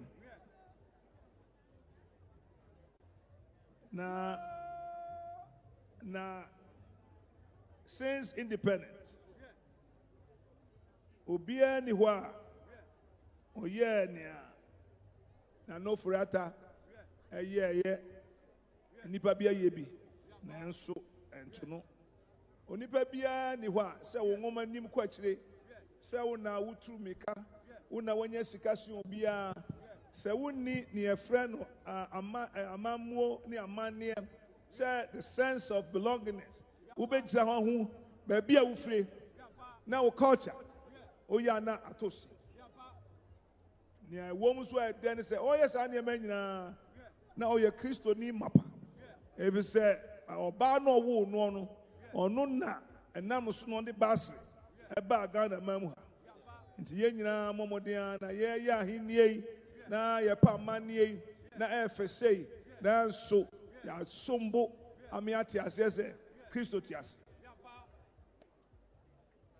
ye ba kayo ano se tutu ye be kai sadai ne kaya ne ka de kro ama ye nyina enso santeman ene enso Okyeman ene enso wo Ghana ha nyina ye nipa fia obia be ye ne de obia wo modern aye ne sefa ye ka ne nyina bom na apagya Ghana enti ye sre onyame ahoden na onfa man peace na me kai Bible bio Psalm 133 how good and how pleasant it is for brethren to dwell together in unity.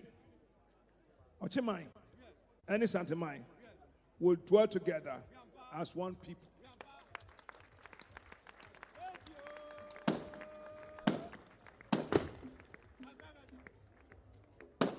Otumfuo na Asantehene obi se ubo Okyeman mu hane se bi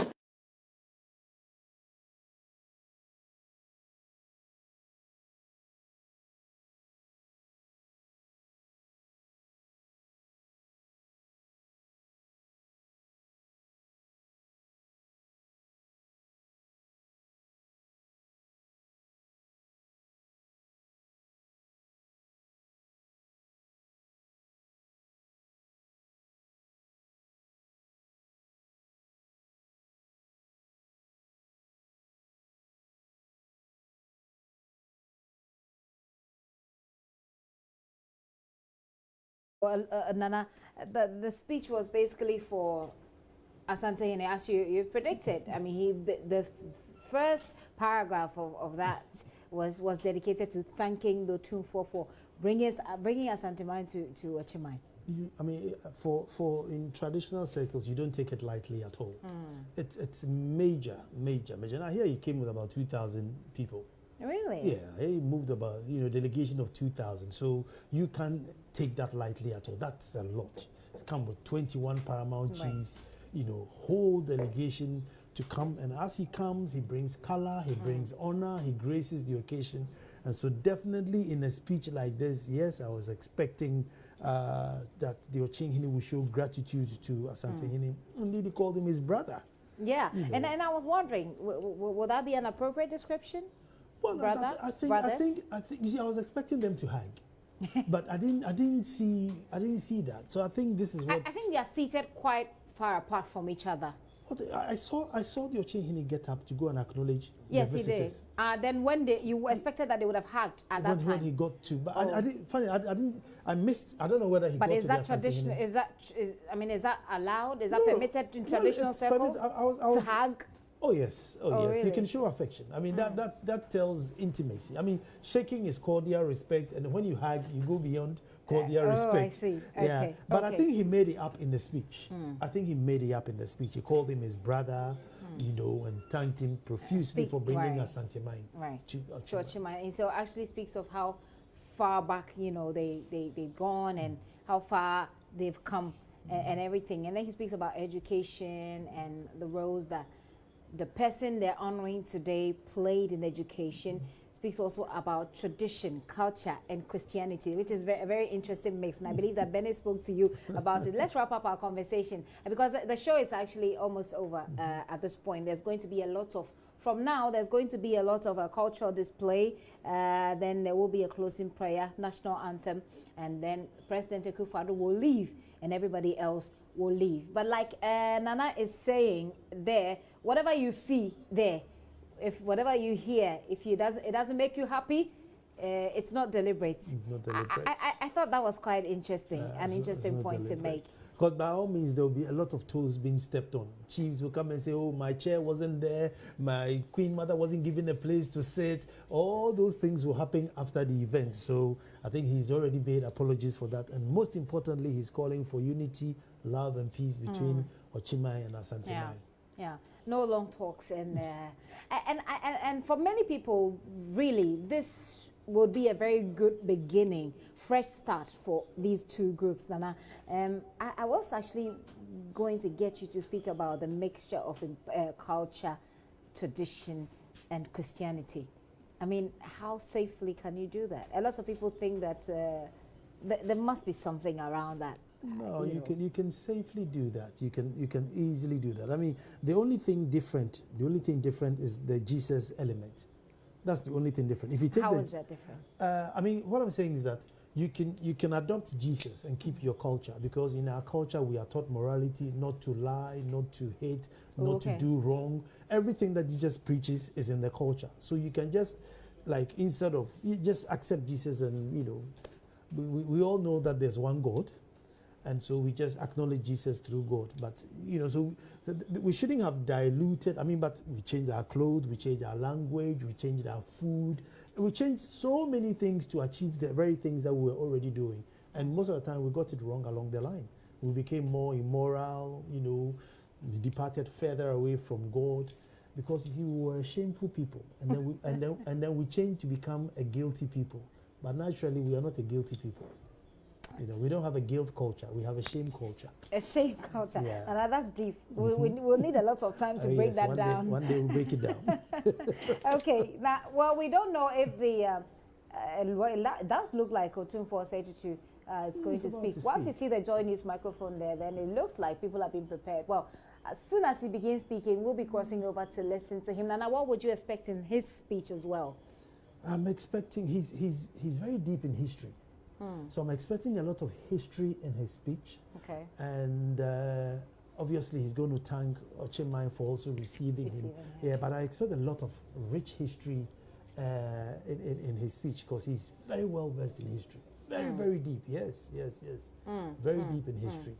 Well, I'm listening to hear what he has to say. Obviously, he doesn't have a speech, so he'll be speaking extempore, certainly, and it will be interesting how he receives the message that the Osagyefo Amoatiefo Opinion has given him. We'll be crossing over to you. We're just waiting for Nana to speak, and then who will get to cross over. It's a very, you know, I mean, unless you're in a traditional circle, you won't understand, but, you know, these are people who once upon a time killed him. Right. You know, these are people who... Okay. I don't know what Nana is asking. No, but Nana, I heard some time ago that when they sit in states like this for such functions, that sometimes they have to wee in a chamber pot. Is that correct? Or some, I mean, well, if you have a weak bladder, then probably you no. Well, if you have a weak bladder, then maybe they'll normally use the cloth. I mean, all your servants or your aides would open their cloth and sort of form a boundary around you to do your business. But mostly, if you have a strong bladder, you can just stay. So you just don't drink too much fluids before you go and sit down. Yeah. But the thing also about the religion and tradition is that before you go and sit in state like this, there are all kinds of concoctions that you guys herbs. Okay. Herbs. Yeah, herbs. Yeah, okay. Plants. Okay. There are certain plants that is believed to repel. Okay. Nana, I need to interrupt you. Yeah, of course. Right. Zoom. Sir, my name is Santimada. Minua Osagyefo for Premium Amoatia. Zoom. Sir, Obedi Yenyinara Yenana no Freata Nymphia Diosonum. Zoom. No dream home, what no chima dream home near Casa Nana. Wunebra, never dream. Zoom. Meje womoba, or no one and anti the Akrata and a brem, Meje Neba Messemeba. Zoom. I'm no Santiman in Ababa. Zoom. Niaba Beshe, Ochiman Munyam. Zoom. Nasa and say. Zoom. I know for Riata, why you be a mass antimine. Zoom. Obedia dear, Afe Apim Ahankro Dumieno. Zoom.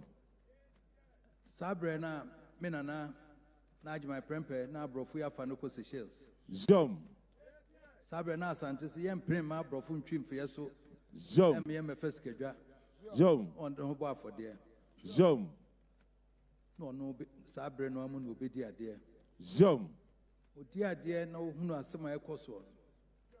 Na Sabre Aborigines Rights Society ne ade Legislative Council no was Zoom. Or ya Bronika some advocate my or you know who can't biara. Zoom. Nipa natural petition ya krata akoma or can who di animo credit boy. Zoom. Na no can who be. Na najmai. Yes, I'm man ba asantimem afe apim ahankron edu no nine. Zoom. A woman say obaye najmai dana sidie. Zoom. Woman said, "I my friend Potosumi no dana said there." Zoom.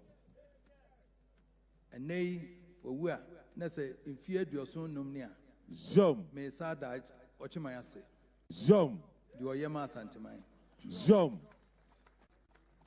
Zoom. What you say, I want me offer. Eddie Kutahu be brave. Zoom. If I mind yourself near Mamu home. Zoom. My woman, Bresso. School 7 near Manara. So, I can not for Rata, Nabako Semfa, Disuane near my warrior. Zoom. And no chess I hinny will be bio. Zoom. And no chess and Passa hinny, Ghana Mamus Yetro Crater, Team Constitution, I yekano. Zoom. And you share your money and your mamma de can one.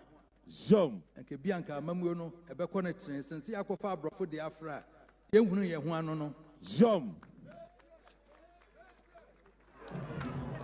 Zoom. I said, it's up in school, net room here. As what to me the year, or may any abrofu she share money ye. Zoom. Sarah, na me offer, or no ye.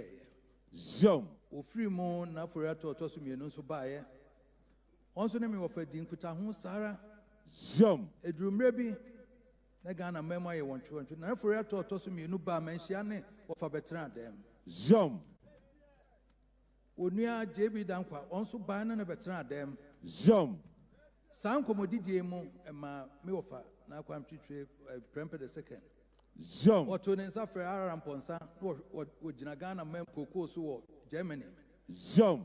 Oto ne nsa frɛ Joe Apia wo Britain na oto ne nsa frɛ Victor Osu samumra na asema de abai wo mu nyina na kampa sɛ ye ka CPP ho Jom. na ofrɛ sɛ minuen koma oni mabedie no mumra me nhwɛ ne koko asema ye de ba no ahwɛ bɛkɔ akɔfa asema ba Jom. na Aforiato otoso mienu ɔkyenhene na ɔba onua ho wɔde ne bɛhyehyɛ Jom. me can't was one month Asantine Achem Assembly any ho. Jom. Ye didn't Kutahuara Abapim ne. Jom. Or no so one pair menshiada. Jom. Now one no so of answer or call here or bear said there Minuaka or call Osiha or Concrete with Janahan and I didn't come on San Wako. Jom. Sarah and Minua Puko and Sober Twaso. Jom. Now I say and say. Jom. Yeah, Casa, Achim. Young in a referee dancing about her. Jom. Young free baby, if I dancing now, country one about her. Jom. I'm what you're paying one a Kuma, over Kuma, one also quatra, a Kuapim or Chichi. Jom. Yeah, can't dear, I want them new brick on for. Jom. I want them yas, I said, there, brick on for my minas. Jom. Jom. I know you know, Pum here. Jom. Mia Mukra said to Odika me background. And also a Quamunam Bepi answer. Jom. Nam Nemua Sana Sabia Sona. Ujam Quam the cook, Masia. Jom. I'm what you're paying any Kumeba. Woman, you are no offenso. I just so. Jom. Of us, my son, quite a jay in our Jom. Wom that Kumasi, yet that was antimem. Jom. And no, what you have. Jom. And a Kumas could be home. Jom. And to so ever and a demo bio. Jom. And part semi by enemy by a mote cacra. Jom. You didn't fear you a quad you near. Jom. Maybe a near my. There's an actually a name we. Jom. Yameno Anshi Shepa. Sigajansi Shepa. Jom. No Chima Kumiansi Shepa. Jom. Now my in Asabaya and any. Jom. Now, what they share now for Yata. Na ye share about amayosemu Jom. Enumu na NLM yi ekoba. Am a free ho ya UP no ba. Jom. UP no koba ye and a Progress Party beto aso. Jom. Progress Party beto aso no and a bakuno de Victor Subedi ye no. Jom. Ono so ba ye ansana ebewo New Patriotic Party. Jom. And Nana Aforiato Nana, and no, what Dagana man no. Jom. The honor ye. Jom. Subampa. Jom. Achepa. Jom. Muma near day. Jom. And Nana would dear Drenuswa, and there Aquila was no so Odigana Masway. Jom. Yenina che, dear Naforiata Bay, and Hunsus as well. Jom. Naforiato Odika ya neba. Dr. Susan Oforiata. Jom. Echo Bayer, Dr. Susan de Graf Johnson. Jom. Ono Mampenny, and Wonia Edward. And Wonia Ma. Jom. What the ever mention da. Jom. Or what won't mention me be here da. Jom. Me offer pencil. Jom. As I'm behind horse at the chrono. Jom. Ye ba near Shisha socks near bot type. Jom. Ye the buyer. And then ye the abidrin now what woy. Jom. Ain't he? Achame was me buyer, made the door ne buyer. Jom. Na the entia and name farm a fadi. Jom. And they say, and I'm said enough for it, or Boama Santaman Kabomo 1935 buyer. Jom. The Shami and none of the year Santaman Kabomo. Jom.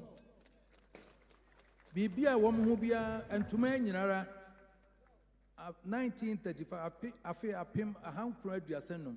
And to me go me dear Fraba could be no, and let me have a sink cabo monty, must have fair Fraba. Zoom. Achame. Zoom. Was made by Nanama mind in Yara. Zutuanwa, yes, Wadama, Yanobako. Zoom. Asante, Bruno Japekrum, and who's what your Zoom. Kumawuna Tuono, Zosuta Teha, Zoom. Mihuina, Zoom. Quite, what your cerebral minuakitrotia, Zoom. Yenina, Kukum, or Seminobako, Zoom. Enina, Brekum, or Seminobako, Zoom.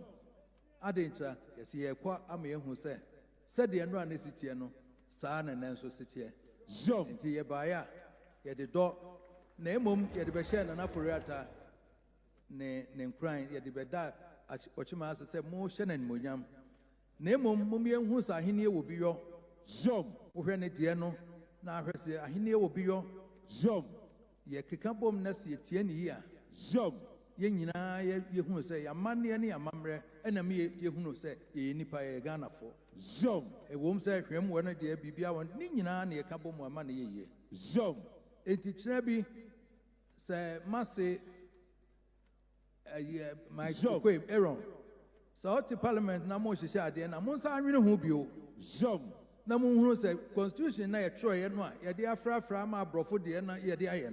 Zoom. Mummy, as I knew who Jumani and you who said. A dear band, the farm money, and I knew a bit in the Abishimana ye. Zoom. Ama bois, ma Ghana, a mambo, a costro.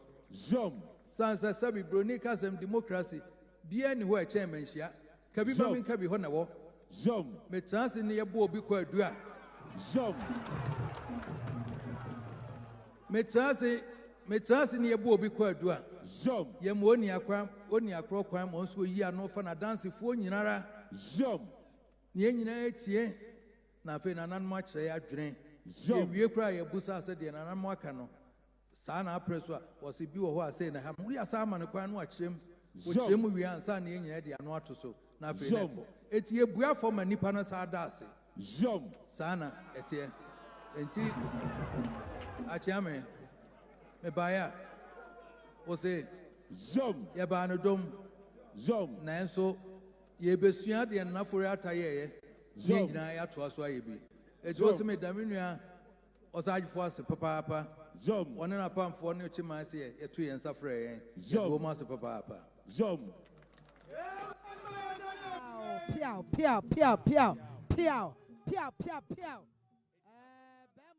Osei Tutu the second right there in Ochima, and they just delivered his speech. I'm going to go through quickly what he said, and then I'll bring Nana in so we can do quick analysis, and then we'll take it away from there.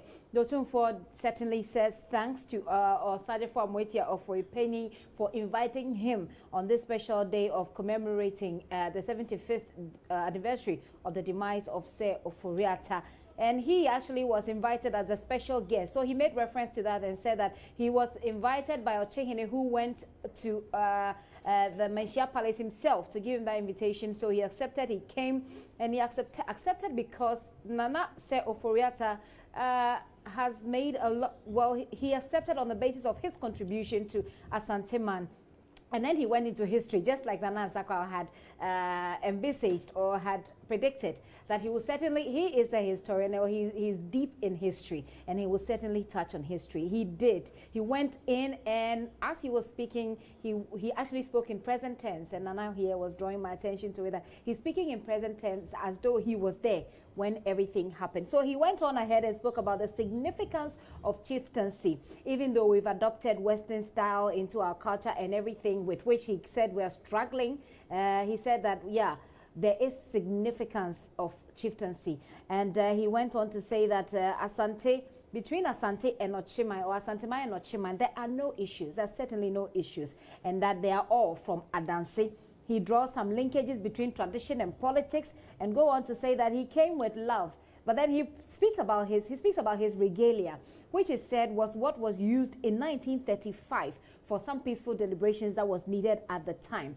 Then he turned to Parliament, speaking about the Constitution. He actually directly speaks to Professor Michael Quay, who is Speaker of Parliament, and says that, well, let's begin to think through our Constitution to see if we can incorporate some of our traditional tenets into it. He made a very funny reference to how traditional leaders like himself can judge, sit on issues, and actually, you know, pronounce judgment, and those upon which they pronounce the judgment turn around to give them thank you. He's certainly saying that, look, there is something great in this chieftaincy institution that the nation in our democracy can adopt to refine the way we live. Nana, what do you say about all that he said so far? Actually, did you write the speeches for them? Because I'm waiting for opinion, and I'm waiting for opinion. Just said in his first paragraph, he said what he said he would say, and then Otumfuo begins to thank him, just like you have said. Yeah, I expect him to. He's very well versed in history. He has a lot of family trees and connections. And I think he spoke really beautifully. I think he put it all together, picked up all the things that Osei Ofori-Atta did to help Asante Mine, you know, back then, and for that reason he accepted to be a guest of honor. And, you know, remind all these bickering that, listen, we've all come from Adanse, it is conquest, and, you know, that leaves some people here and takes some people there. And, like, you know, saying that, you know, we chiefs all speak in present terms. That, he was talking about 300 years ago. And Otumfuo, you were telling me, is the Otumfuo. Yeah, because he was albino. Yeah, you know, it's a bit of ginger, maybe ginger. Yeah, so he's Otumfuo. But the way he talks, you know, and he talks about going to Akwamu to go and study and go. I mean, I'm talking. If so this was not him. No. He's speaking about history. What happened? Okay. He's speaking about Osei to the first. He is Osei to the second. But he's speaking as though he is the Osei to the first. I see. You know, and I was telling Bernice that it's good in a way that it reminds you not to repeat your mistakes. But it's bad because sometimes you're not able to let go of hate. Because people come on you know, maybe it's not literally him, but so many years ago. But it still holds that. Yeah, but Nana, is it that some spirits, you know, lives in you once you sit on the once you get on the seat, that the spirit of the seat enters you, and that it gives you, that's what gives you the strength to maybe. I don't know if it's the spirit or you just you know take over this persona. Yeah. That you know once you're Osei Tutu, it's. To them, it's just one Osei Tutu. So whatever happens to any Osei Tutu, you know, it's you. It's you. And you speak as though, you know, it happened to me. Right. Yeah. Right. Interesting. Nana, what do you make of what he says, by the way, about looking at constitutional reviews that could incorporate a lot more of our traditional tenets, a lot more of chieftaincy, what the chieftaincy institution, or say Ahemfo will be your, right? Is that correct? Yeah. So we're basically saying that chieftaincy has a great significance as far as what they can do for this country is concerned. But do you see that happening? This conversation has been going on for some time, actually. Well, see that happening is another thing. But would it work? I mean, check this out. Could you imagine Haruna Idrisu being the vice president of Ghana? So that every deal, whether Ameri, Sino, whatever it is, before it gets to Nanado's office, it has to come from Haruna's office. Otherwise, it's nil and void. So that there's absolute transparency. So in chieftaincy, the Kronti or the Mankrado is the vice president of the town. He hasn't got powers to say yes or no to deals, but for deals to be valid, it has to come from there. So if any visitor, if Sinopec or Ameri comes into Ghana today and they want to see the president, they have to go to the opposition leader and then inform them of why it is they are there. And so there's transparency. I mean, this is just one aspect of traditional protocol. So you're thinking that if we should transfer this into mainstream governance, it will reduce so much corruption and mistrust. Because anything Nanado would have done would have been given to him by Haruna Idrisu. You mean by Haruna Idrisu, by the vice president? Yes, in traditional settings.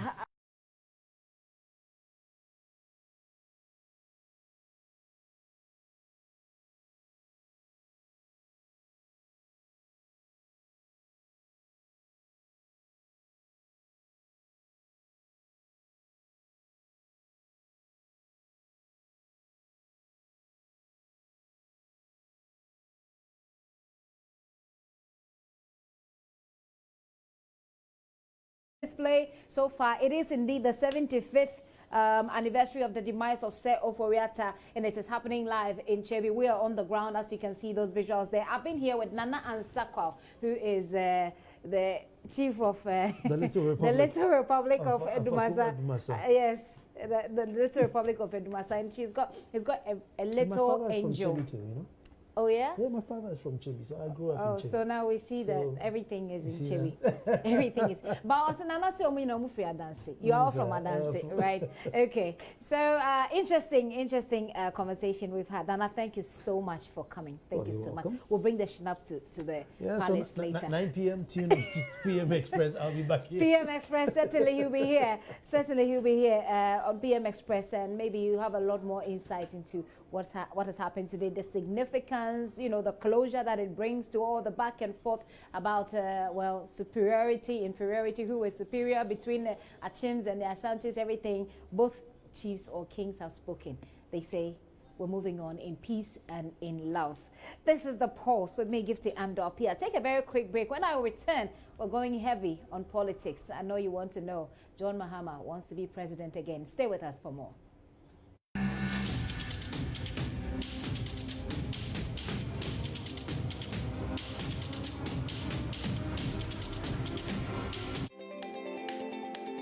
Log on to myjoyonline.com for local and international news, business, entertainment, politics, lifestyle, sport, and all the news that's news and more.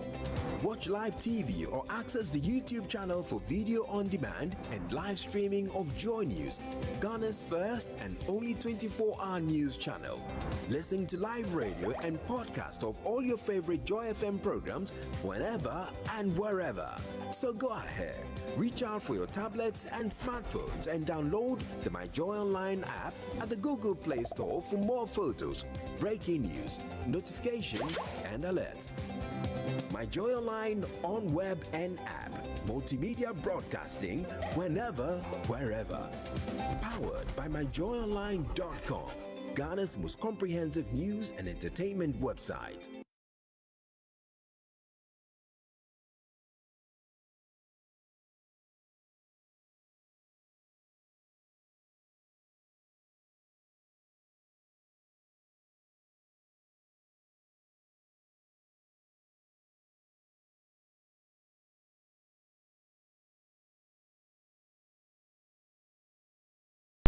That you throw at it, it will attract it and it will hold on to it.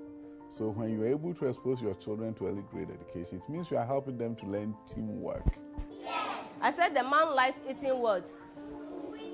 Every child has the right to education, and so even if one child is not in school, I mean, it's actually a great deal. If you see the traffic light, there is something you should do. Red means stop. Yellow means get ready. Green means go, go. Red is go. Enroll your child at the right age for a better future. The Launchpad, coming soon on Hotline.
Life is really simple when you purchase from MelcomOnline.com. Under my supervision, even my young boy can make orders from Melcom Online. With Melcom Online, you can order televisions, IT, mobiles, audio and musical equipment, power solutions, kitchenware, furniture, and many other items. Make secure payments with a credit card or debit card, any mobile money wallet, or simply pay cash on delivery.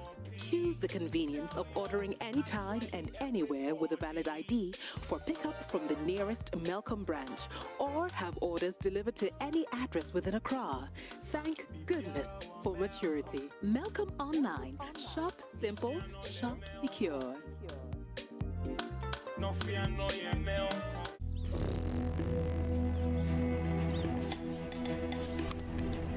Even at an early age, we show signs of our full potential. With some help along the way,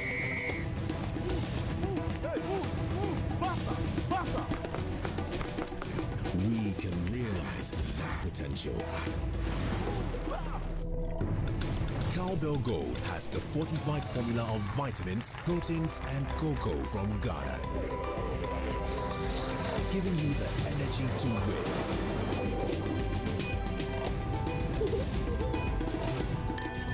Go for gold. Cowbell Gold. Energy for winners.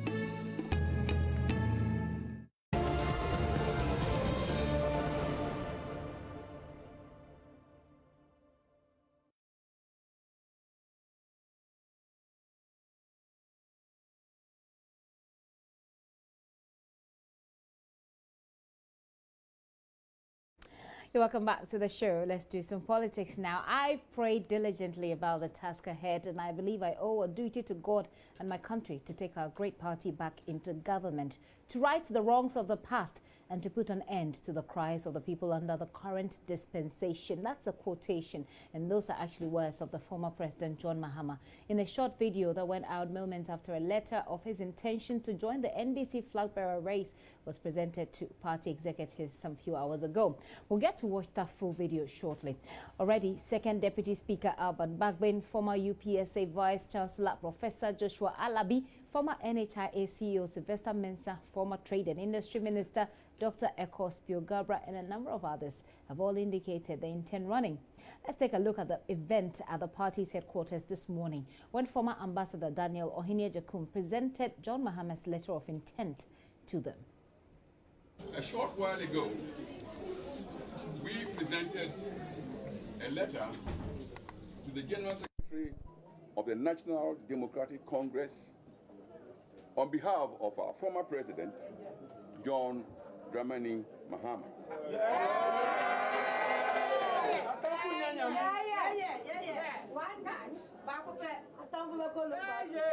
In that letter, he officially communicated his intention to contest the flag bearership of this great party.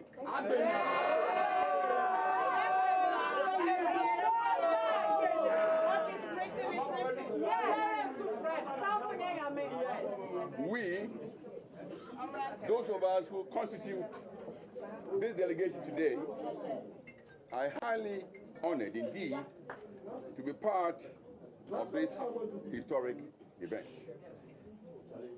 Historic because we sincerely believe that it is one huge step in the journey of the NDC to come back to power, to salvage the sinking ship of state, as we all know.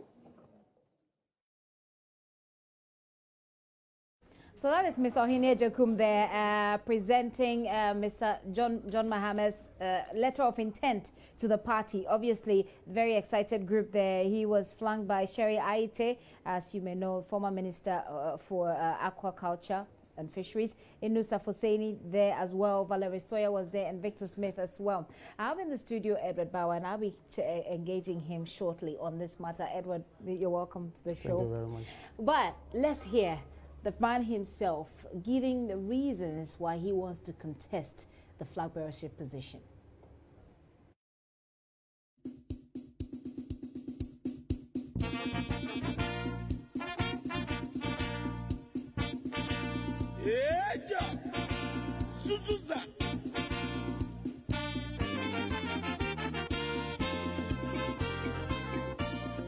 Hello, my brothers and sisters, fellow Akatamansonians, my countrymen and women, ladies and gentlemen.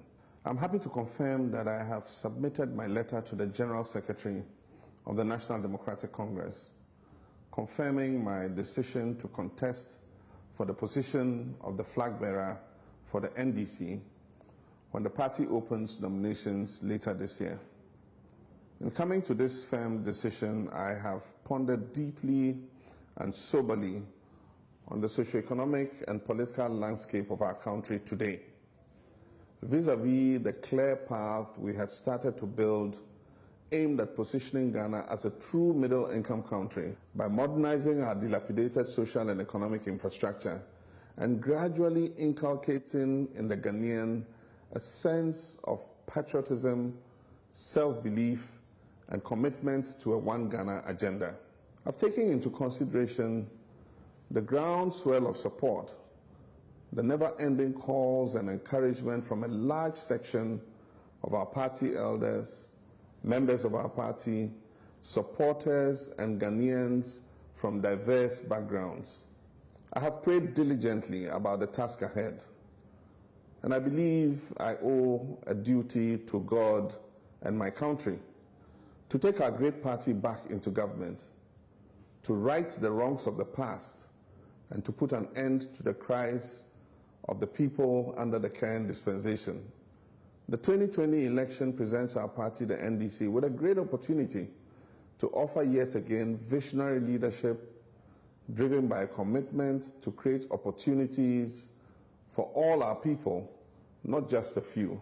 Our collective victory in 2020 will end the increasing hardships, expand the base of our economy, create more sustainable jobs, ensure shared prosperity for all, and pursue good governance, including peace, unity, and security. As a servant leader, I have listened with deep respect to the elders of our party, to members of our party, and Ghanaians from all walks of life, and I'm honored to avail myself for truthful, transparent, selfless, unifying, and dedicated service to the National Democratic Congress, and above all, to the good people of Ghana. So that's a video from the camp of Mr. John Mahama, former Deputy Minister of Energy, Edward Bauer. It's a consultant, communication director, I beg your pardon, thanks for that correction there, with the Energy Ministry. Edward Bauer is my guest in the studio. Edward Bauer, it's good to have you. You certainly believe in the John Mahama agenda. Obviously, I believe in it, and I believe in it for a very clear reason. You know that in 2020, if we will have to win an election, it will have to be based on our past records. And the best record we can point to will be the immediate record that we've set before we left. That is the main stance, or that is the main argument that a lot of people, those who want to contest now, have argued against. A lot of them have said that if you say track record, what is the track record? The track record is about the massive infrastructure we put in place. The track record is about policies that were not just for today, but just for the future. A track record of making sure that every Ghanaian felt that he was a Ghanaian, irrespective of where he or she came from. A track record of fairness to Ghanaians. And the fact that if you are a very hard-working person and you decide to work really for your family and yourself, you should be given a fair chance to succeed. It is on the basis of these that John Mahama ruled, and we believe that he can continue with that. And that's where the people who argue against this position have said that if you have that track record, why did you lose, and so miserably at that? And of course, that is the reason why in all these things, we also do acknowledge there are a few lapses that we had. And as human as we are, we definitely wouldn't have had all rights. But that being said, looking at the current government and the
We needed to ensure that our base internalize the policies that we were bringing in.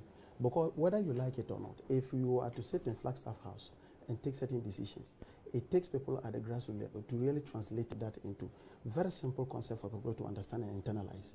This is something that we lost touch with. It is not because we did that on the basis of malice, but we never recognize that whilst we were eager to deliver what was our mandate, we lost touch with that. And John Mahama has always been the first to acknowledge that this is where we need to do. We need to go back to the basis. But that's basically something that has to do with the party structures, and your base. What wrongs would he want to correct as far as the bigger picture, the country? You need to look at something. First and foremost, even before we move to the bigger country, just look at the fears in the 2012 election, the 2016 election. You realize substantially, His Excellency the current president, did not increase much in terms of the amount, the votes that he got in 2012 as compared to 2016. So what went wrong? It meant, but meanwhile, you had a situation where President John Mahama's vote came down. So your people decided not to vote for you? Yeah, so there were people who just simply came out not to vote. That's one aspect. The second aspect had to also do with the fact that there were certain policies that were introducing. And these were policies that, to a very large extent, we did not sufficiently communicate very well to them. I'll give you an example. During the campaign, one of the hot issues that came up had to do with the issue of training allowances. Okay. And the fact that His Excellency the President indicated that, look, we were faced with two issues. The first issue was that, how do we open up capacity and make sure that any student who is capable of going to school should have access to the school? But in doing that, we may not necessarily be able to give you allowances as a reason for you being there. So we had that, and we had a situation of reducing the number of people who will go into these training institutions and then giving you an allowance. I'll give you a typical example. If you take the Zorongo nursing training college, I spoke with the head yesterday. You have a situation where about 800 students were interviewed for just 74 space that were given. So it gives you the quota. You are seeing that you have huge. So you will be talking about almost 700 and something students who will be disappointed, not because they do not have the qualification, not because they don't want to go, and I don't want to get confused. Sorry, I don't really want to get confused, because I'm trying to still link this to the rights or the wrongs that John Mahama wants to right. So the issue was that one of the challenges we had was that we did not sufficiently communicate this to the people. So people thought that the whole idea of government withdrawing, for example, training allowances was just being malicious, was just being insensitive to the plights of people. And so these were the situations they made. And therefore, you also had a political party that was promising them that on the first 100 days of their coming into office, they were going to institute that.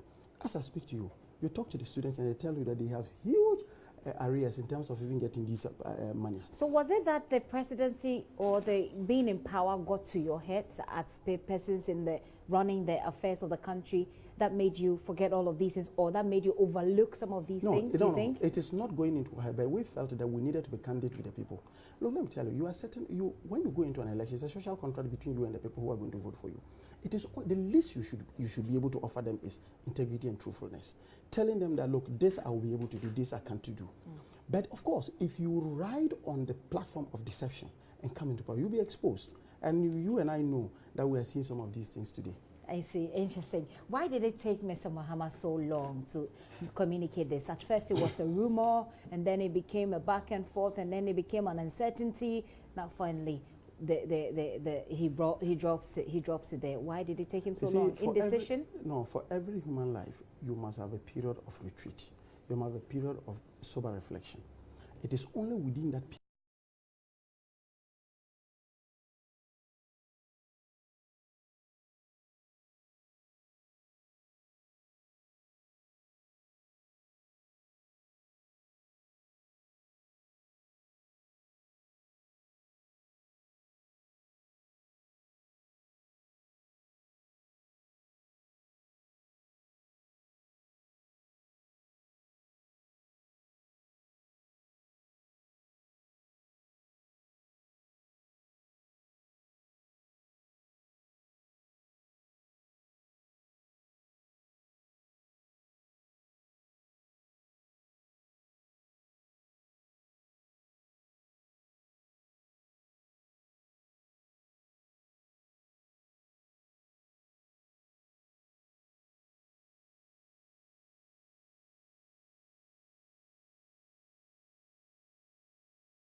some have actually said that, look, you need somebody who has a clean slate, someone who is coming in without cobwebs, without ghosts from the past. John Mahama doesn't have that clean slate. Unfortunately, everybody, look, if you want to be a chief, if you want to know where you come from, just decide to want to be a queen mother in your village.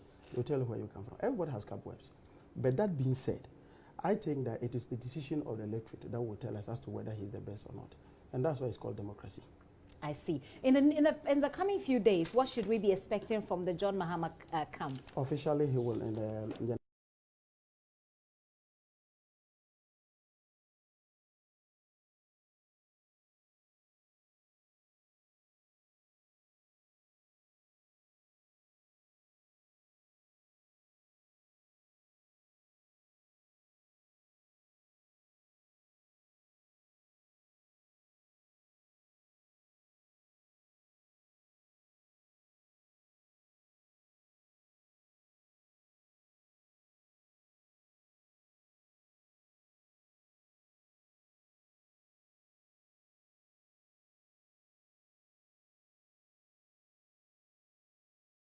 my name will be so there, definitely. Plus, yes.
That John Mahama will win the primaries when they finally get to decide on that. We'll be here to bring you all the information as and when we have it.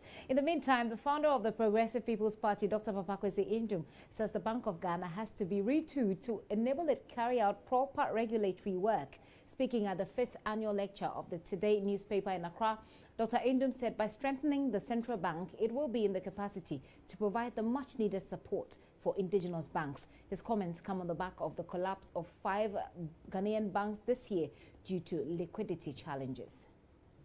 For us to get into the American banking industry with a very small bank on the south side of Chicago, took us 2 years of examination, including 4 hours of sit-down interview of myself, my wife, and others.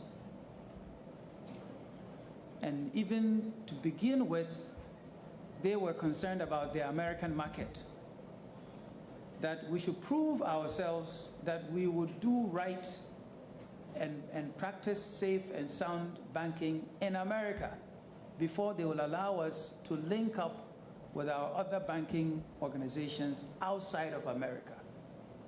That's America. What about Ghana? What about Ghana? And so I am one who supports regulatory work. I wish that here in Ghana, the regulator would be given more resources, will have more technology, and all sorts of other resources so that they can do regular work. When I say regular work, there's a difference between regular work and what I call control work. The other side is where the regulator helps on a regular basis, offers roundtables, offers advice, provides resources, does all sorts of things so that the banks, they become strengthened. So all of the things that are going on, that is my contribution, is let us strengthen the regulators so that they can help the banks become strengthened. And if the banks are going to become, they will be strengthened, then it is the newer banks, which happen also to be Ghanaian banks, that need that sort of support. Pakwesi Indium there. Now, head of payment systems at the Bank of Ghana, Dr. Seto Amedika, has also downplayed predictions from a section of the public that mobile money will soon replace regular banking.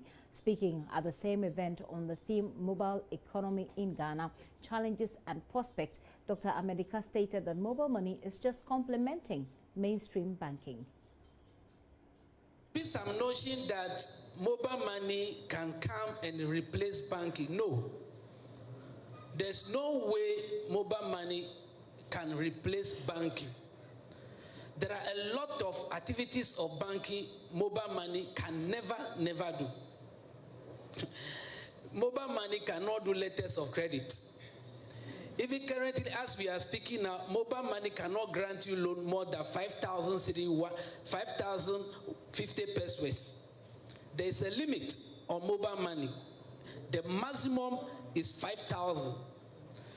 We know where we put threshold on mobile money. So that notion, some might think that mobile money is to come and replace banking. Mobile money is just complementing banking, where banking fell short of. So if there's no way mobile money can take over banking. If you want to do banking business, you must go to the central bank and get a banking license. So I want that point to be clear. Dr. Amedika also stated that the new Ghana card is a solution to fraud in the mobile money space. I believe the national card is going to be a game changer. So if you have the opportunity to obtain your national card, I will encourage everybody to go for the national card. I have got mine.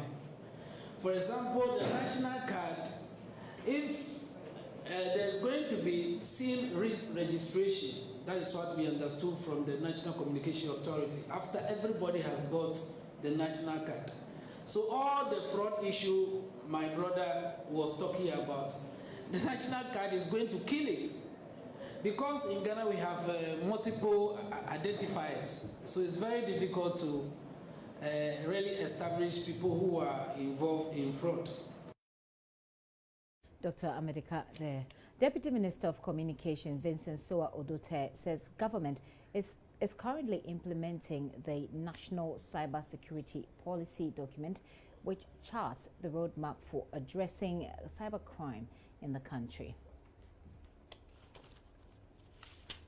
As for the digital economy, it's important that we strengthen our resilience. It's important that we make Ghana a safe destination in terms of our participation in the digital world. Yes, as a government, I'm sure before you do anything, you need a strategy. You need a document that will direct your plans, that will ensure that you know that the agenda you are taking is, and this government has taken that path with the promulgation and the rollout of National Cybersecurity Policy and Strategy document.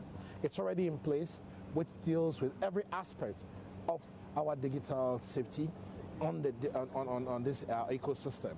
We have instituted the National Cybersecurity Week as an annual event to ensure that the main thing is to create awareness and to ensure that people are aware that the threat and the benefits that they enjoy from the cyberspace, that the threats out there, and also to engage with stakeholders, to engage with practitioners about trending and new ways and new solutions, like today. So the National Cybersecurity Strategy and Policy, the document, actually sets the path, sets the components, and direct government's efforts of making sure that me and you as we reap the dividends of the technology of the digital dividends, we are also aware of the threats that we face. The National Cybersecurity Secretary is part of the key pillars of our policy and strategy.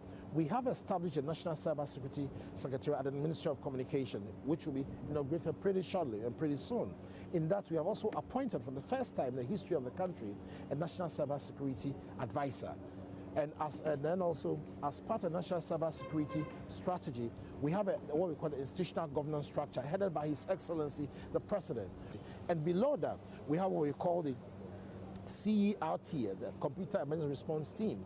This is a team or a body which guides, advises, and also responds in case of cyber, in case this our digital system is hacked or is attacked. And we have one with the National CERT. At the Ministry of Communication, we have the telecommunication CERT at the NCA, and we have the financial CERT at the Bank of Ghana, which deals with their computer response teams. In case we are attacked, they'll quickly come out to tell us what to do.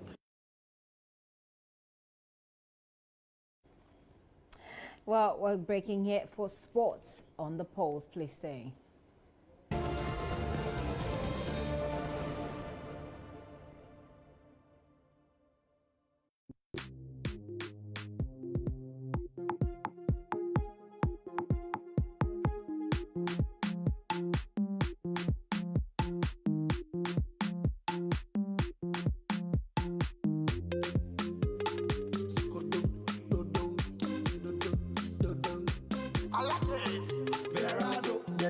Sweet, oh, I know you like it, I like it. I got the pineapple, I got the pear, and now you want Verado.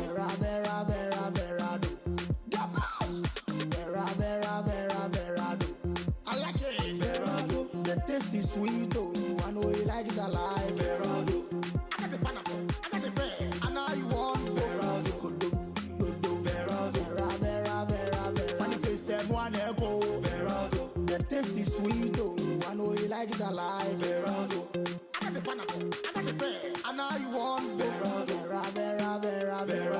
Another quality product from Casapreco. In a world of information overload, fake news, propaganda, and spin, we need discerning professionals of the highest caliber to help us make sense of it all. Wisconsin International University College, Ghana is training the next generation of media, advertising, public relations, and communication expert. The School of Communication Studies is affiliated to the University of Cape Coast and fully accredited by the National Accreditation Board. So if you dream of building a career in print, radio, or online journalism, PR, advertising, or corporate communication, choose Wisconsin. Forms are available online and at our campuses in North Legon, Agbogba Road, or on the premises of St. Paul's Lutheran School Complex, Kanda, near GBC. For more information, call or WhatsApp 0544-853-383.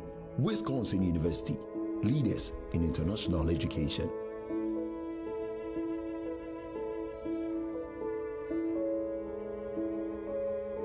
Move on up. Look, Aisha, Chief Financial Controller of Operations. The whole market